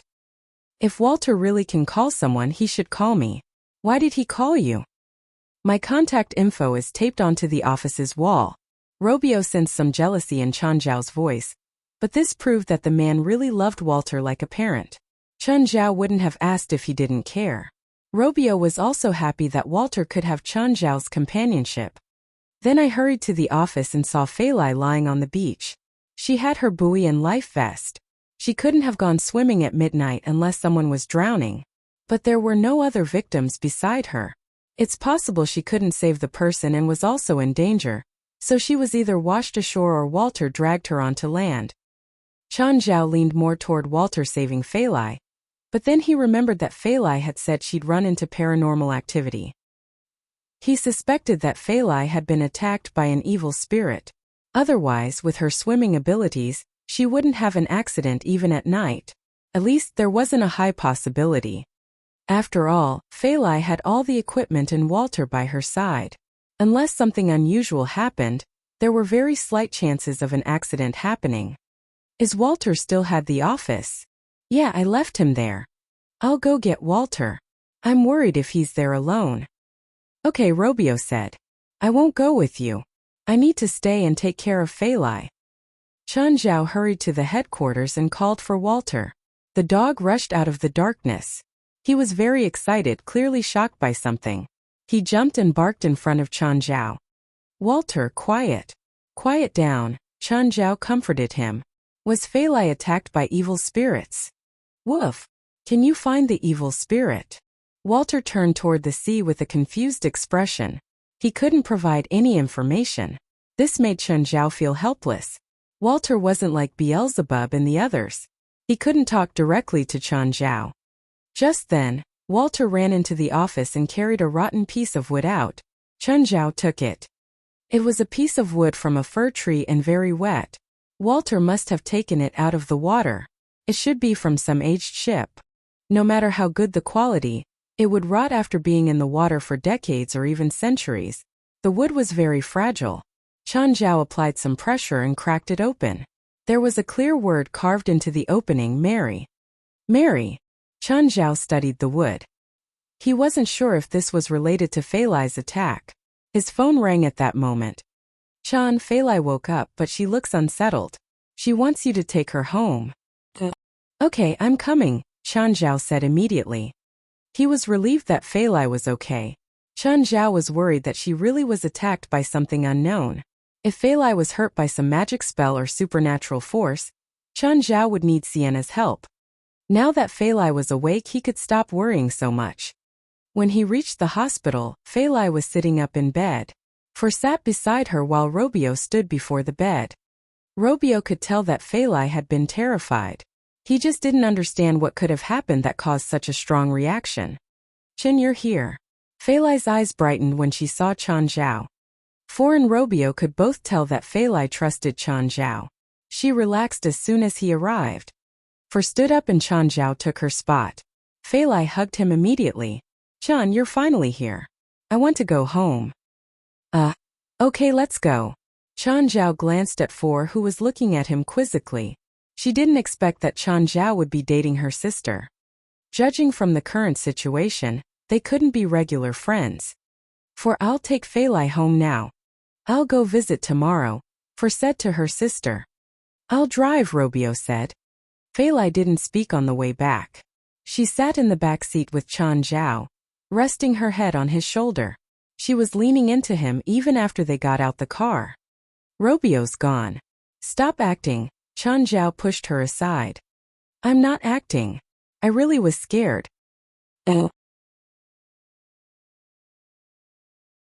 Chapter 183 Ghost Ship. Fei Lai was indeed scared, but after Chun Zhao arrived, she calmed down a lot. When they reached home, Chun Zhao poured Fei Lai a glass of water. Tell me what happened.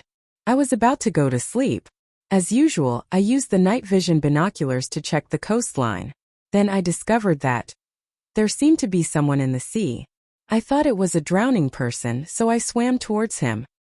And then you were attacked by evil spirits. I heard that drowning man calling for help. I grabbed him, but he was dragged into the water by something. I tried to pull him up, but then I was dragged into the sea too. Under the surface, I saw a ship packed with people. They were the ones pulling the drowning man down.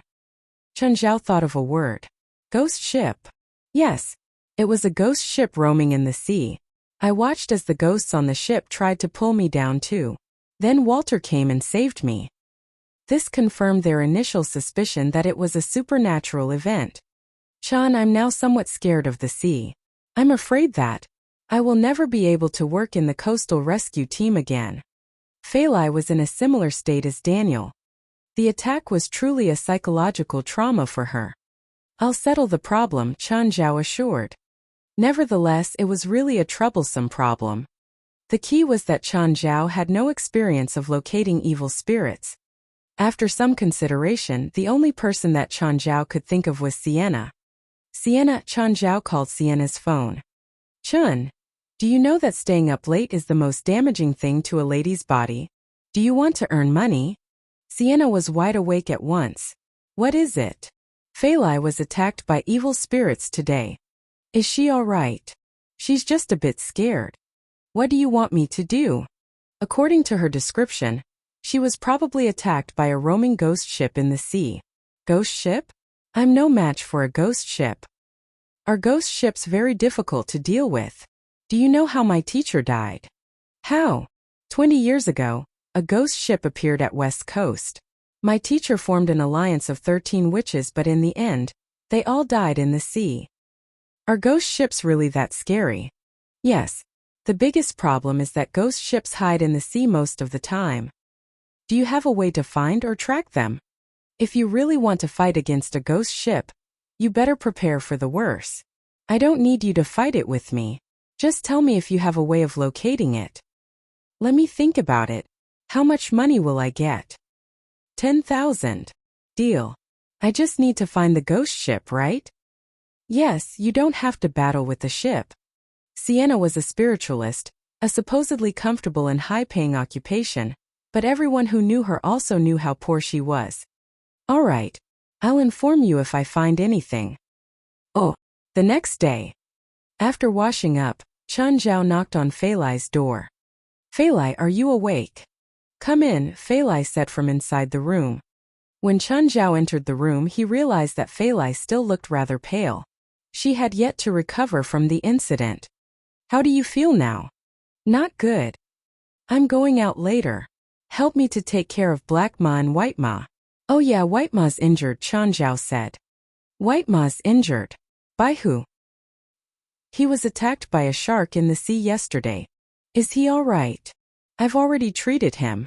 It's not fatal, but he won't be able to do vigorous exercise in the next few days. Sure. Leave him here. I'll take care of him. Then Chen Zhao left the house, bringing only Beelzebub, Raymond, and Carrie with him. Oh. Chen Zhao went to the fitness center for his boxing class. Gaia's class was strict as usual, but Chen Zhao was gradually getting used to it. Unlike the first few sessions, Chen Zhao was now able to block or counter some of Gaia's attacks. This meant that Chen Zhao's boxing ability had improved significantly. Nonetheless, how well he could perform in an actual fight was another issue altogether. In the face of danger, Chen Zhao might not even be able to react in time. The biggest difference between amateur fighters and professional fighters was their reaction to danger. Chen Zhao's greatest advantage was his physical fitness, but he needed practice on his reaction speed. Chen, that's the end of today's lesson, Gaia said. To be honest, Gaia already found it somewhat tiring to teach Chen Zhao. She had experienced for herself how good Chen Zhao's stamina and strength were. In the past, she could counter Chen Zhao's attacks with her skills. However, as Chen Zhao also became more skillful, she was no longer able to deal with him that easily. She taught Chen Zhao mainly free sparring. Because she was larger in size than Chen Zhao, she was less agile. She had no advantage in speed, and definitely a disadvantage in strength and stamina. Chen, be prepared. Next time, I'll arrange an assessment for you. What assessment? I'll find a few experts in sparring. You'll have to fight against them at the same time. Chen Zhao was speechless. Is that really necessary? You don't want to waste the money you gave me, do you? Oh. In the afternoon, Chen Zhao went to Mr. Doman's house to give his daughter Normans her slimming session. When Normans saw Chen Zhao, she clearly did not seem happy. Normans, let's start. Did you cast a spell on me? Why didn't I have any appetite since last night? You need evidence to say something. If you don't have any evidence, stop accusing me. If you don't explain everything clearly, don't expect me to cooperate. Are you hungry now? Chen Zhao looked at Normans with a smile on his face. Rubbing the extra meat on her belly, Norman's face darkened. You wicked wizard. All right. Stop bitching and start exercising. Normans gritted her teeth and stared at Chen Zhao. In the end, she still gave in. After Beelzebub returned her appetite, she started to feel starved. She really wanted to be unyielding and say that she would not cooperate, but she simply could not. Can I eat after I run a kilometer? No. 1 kilometer and you only get an apple. What? No way. Do you want me to die of exhaustion? If you don't run, you won't even get an apple. Doman stood at the windows, watching his daughter and Chen Zhao run around the lawn. Norman's cursing could be heard from miles away. Doman did not know whether he could be happy or sad. Chen Zhao had been running just in front of Norman's. Mean, shameless, perverted, abject fool, bastard, trash, Norman's cursed. Before she even finished 1 kilometer, she was already covered in sweat. Chen Zhao slowed down and ran beside Norman's. Norman's, speaking continuously as you run will only make you expend your energy quicker. Isn't that exactly what you want? You bastard. Of course. Please cuss me louder, I beg you, Chen Zhao taunted. After 1 kilometer, Norman's actually showed no sign of stopping. How much do I have to run in order to eat grilled meat? 10 kilometers. That's not possible. You're just giving me an unrealistic goal. So you should stop having unrealistic thoughts too. Chapter 184. It's dieting and torture. Most people wouldn't be able to run 10 kilometers, let alone Norman's. She was around 280 pounds. This was like running with weights. 1 kilometer was already enough exertion for her. 2 kilometers was probably her limit. Chen Zhao's requirement was clearly too much. Just running didn't actually have a big effect. It mostly exercised the muscles and fat on the thigh. The most effective way to lose weight was actually swimming. It used every muscle in the body. If she wanted to lose 160 pounds in a month, she had to exercise crazily. Of course, she couldn't do too much in the first 2 or 3 days. Her lazy habits resulted in her body's inertia. Once she started exercising, her muscles would accumulate lactic acid, causing soreness, weakness, and pain. The body could recover by itself though.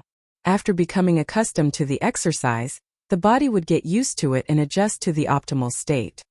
This had nothing to do with fitness. It was the same for extremes of the scale nerds and athletes. Even athletes had to go through recovery training if they hadn't exercised in a long time. Fatties were the same. They could get used to the intensity of exercise. Plus, fatties had more fat to burn. They might not be able to exercise continuously, but if they exercised every now and then, their endurance wouldn't be worse than professional athletes. The only difference was in willpower. An athlete obviously had very strong wills and couldn't be compared to a regular person, let alone a fatty who was used to a lazy lifestyle. This was why Chen Zhao had to force Normans to move. Stop and rest, Chen Zhao said. Eat 2 apples to replenish your energy. That's it for today's exercise. I'm too tired to stand. Want a drumstick? Chen Zhao took a drumstick out. He'd gotten it from the kitchen. Normans gulped, her eyes shining with hunger. She hadn't eaten meat in 2 days and now, Chen Zhao was chomping on chicken in front of her. What do I have to do? Swim freestyle for 1 kilometer. I can't swim. I asked your dad. You can swim. I heard that you were part of your school's swim team too. That was a long time ago. Do you think I can still swim like this? Fat will help you float better. Don't tell me you don't have the strength. I'll take it if you can get to 1 kilometer, no matter how you move your limbs. I don't have a swimsuit. Norman's chubby face actually looked embarrassed. It wasn't that she didn't have a swimsuit but that she didn't have one that fit. With her current figure, she wouldn't be able to fit in any one. I have one. Chen Zhao took out a swimsuit. He'd bought this supersized one before coming. You monster. If I have strength, I'll definitely rip you apart. You'll have strength after eating this apple. But I advise you to preserve your energy for the swimming. You think I'll give in to you? Chen Zhao wiped the grease on his hands. As you wish. Fine. 1 kilometer, right? After changing into the swimsuit, Normans jumped into the water, causing huge splashes. The pool that Mr. Dorman had built in his home was a standard 50-meter pool. This meant that Normans had to swim 20 laps to reach 1 kilometer. After Normans got into the water, she looked at Chen Zhao. Don't forget, you have to swim with me. Fine. After changing, Chen Zhao also jumped in. Swimming with Normans for 1 kilometer was nothing to Chen Zhao. He was twice as fast as Normans. The girl discovered that Chen Zhao was very fast and had shocking endurance too. She started suspecting that he was a professional athlete. By the time she finished 2 laps, Chen Zhao had already done 3 or 4. Unbeknownst to her, Chen Zhao was having fun. He was completely immersed in his own joy of exercising. That asshole Normans thought. Is he showing off his fitness? She was angry for some reason and sped up. However, her large body gave her bigger resistance. It was harder to swim and used up more energy. Chen Zhao finished the kilometer happily in 10 minutes, but he continued to swim. By now, Normans had only completed 6 laps because she had to rest every 50 meters.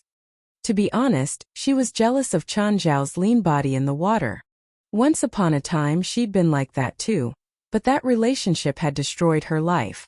After some more swimming, Chen Zhao got out of the pool and sat beside Normans. She'd only completed 10 laps. Swimming used up more energy than running. You asshole, why do you swim so fast? I need you to swim with me, not to show off your body. Okay. I'll continue to accompany you after you get into the water. That's better. Norman spent 1 whole hour on swimming 20 laps. By the time she got out, she sprawled on the side of the pool like a pile of dead meat. Get up and move around. Then Changzhou took out a scale. Come weigh yourself. Norman's got onto the scale. It displayed 295 pounds. Admittedly, the 2 days of intense exercise had been effective. She'd lost more than 12 pounds. However, Norman's base weight was too high. In the beginning, any bit of exercise would release the water in her fat, so her weight would drop quickly. In the later stages, the rate would be much lower. While the beginning released water, she would have to go through even more exercise to burn her fat later. Want to eat a whole chicken? Changzhou asked. Don't tell me to swim 10,000 meters. I couldn't do it when my weight was normal, let alone now. No need. You only need 2,000 more meters. 2 more kilometers and she could eat a whole chicken? This was a pretty big temptation for her. Okay, I'll do it. But if you can't do it, I'll reward you a drumstick according to the distance. Norman's was tricked, because after swimming another kilometer, she realized that she couldn't move at all. Her body had reached her limit. Her limbs didn't even feel like hers anymore. It was impossible to swim 2 more kilometers. Changzhou had figured out her limit and set up a trap for her. Chapter 185. You have the smell of another woman. Here's your dinner list for tonight. An egg, 2 apples and 1 chicken drumstick. Do you want me to starve to death? Do you know that I only ate 3 drumsticks yesterday? Do you want to see only a corpse when you come tomorrow? You can say no, Changzhou said casually. Just then Mr. Doman approached them. Chun, has the training today ended? Yes. Why don't you stay here for dinner? No, I still have something else to do. All right then. See you tomorrow. See you tomorrow, Ms. Normans. Bastard. I hope that you'll get killed by a car the moment you step out of here. Normans cursed bitterly. Normans, shut up. Chen's doing all this for your health. Mr. Doman, forgive her. I won't remember it. Ms. Normans, be prepared for tomorrow, because there will be more exercises waiting for you. Bastard, bastard, bastard. This is revenge. Good luck. Oh. When Changzhou left the manor, he received a call from Yafan. Chun, are you free? Are you unwell? I've finished my parts in the movie. Can I see you? Yafan hinted. Sure. I'm already in Beverly Hills. I'll go there now. Thinking about Yafan's alluring body, Changzhou licked his own lips.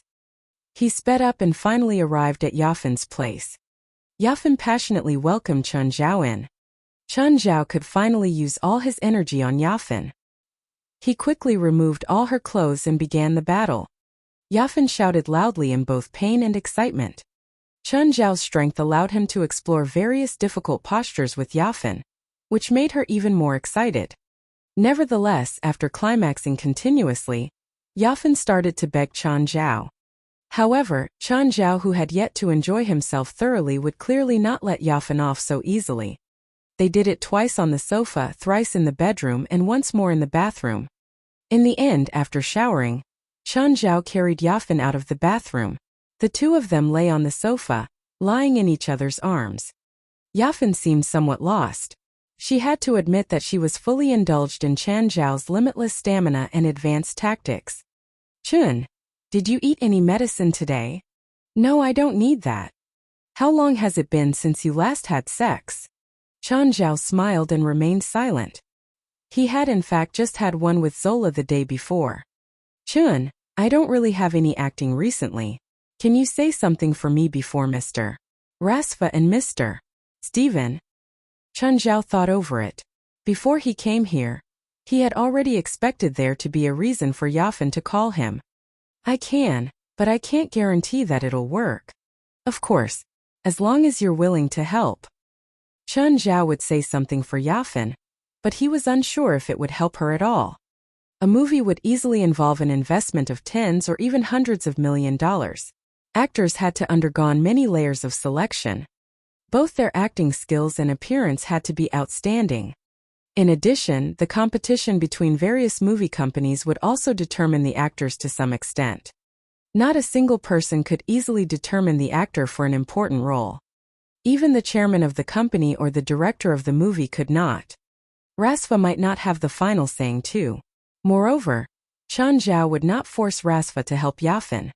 After all, the relationship between Chen Zhao and Yafan was only on the physical level. Chen Zhao could help Yafan because of that, but it was not an obligation. He would only say something for Yafan if he could, and not force Rasva to do anything. Chen Zhao knew this well, so did Yafan. No actress in Hollywood was a fool. Yafan wanted Chen Zhao to help, but even she was unsure whether it would work. Chen, do you still want more? Can you still take it? Of course, as long as you want. Then let's continue. Oh. Chen Zhao and Yafan had another tiring battle. Only then did they leave each other hesitantly. When Chen Zhao returned home, Fei Lai was still preparing dinner.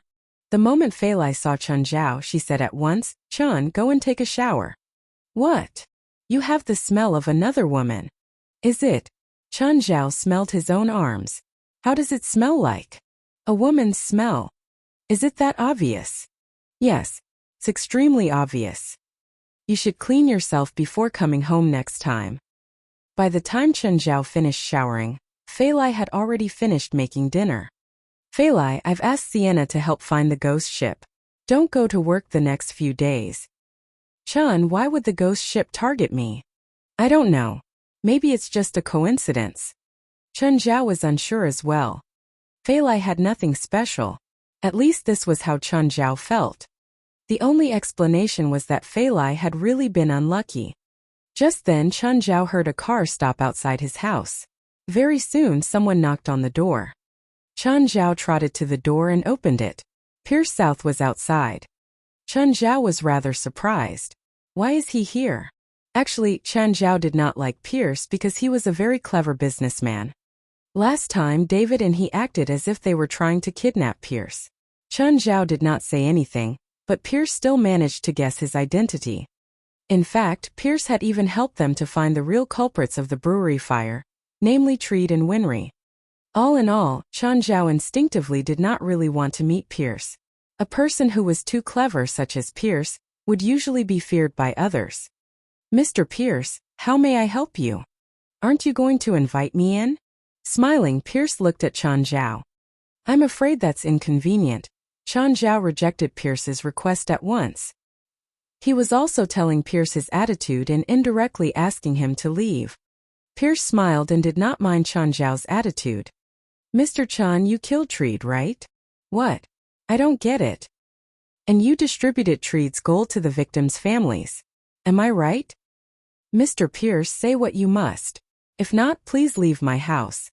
Chen Zhao was more direct this time. "Mr. Chen, I came here in a sincere attempt to cooperate with you. Do you treat your guests like this?" "I don't think there's anything for us to cooperate.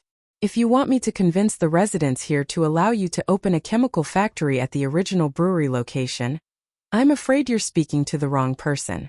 I don't know as many people in town as you might have imagined." "Of course not for that, not to mention that I've already given the plan up. I came here for something else." Oh. Chapter 186. A bit too big of a reaction. "What's wrong?" Chen Zhao frowned at Pierce South. He found this guy strange. He was overly smart. Treat Pempton's wealth. Where does he have more wealth? You admit that you split his gold between the relatives of the victims? Pierce grinned at Chen Zhao. "I don't know what you're saying. If you don't need anything, please leave." "Don't be so impatient. Listen to me. I'm not here for that. Who you give gold to has nothing to do with me, but I heard that you need money these days. You want to buy Mirror Lake and the land around it, right?" "Mr. Pierce, you're really informed. It's not that big of a secret. Many people know about it. I don't even have to try hard to find out. Are you here to flaunt your connections?" "Of course not.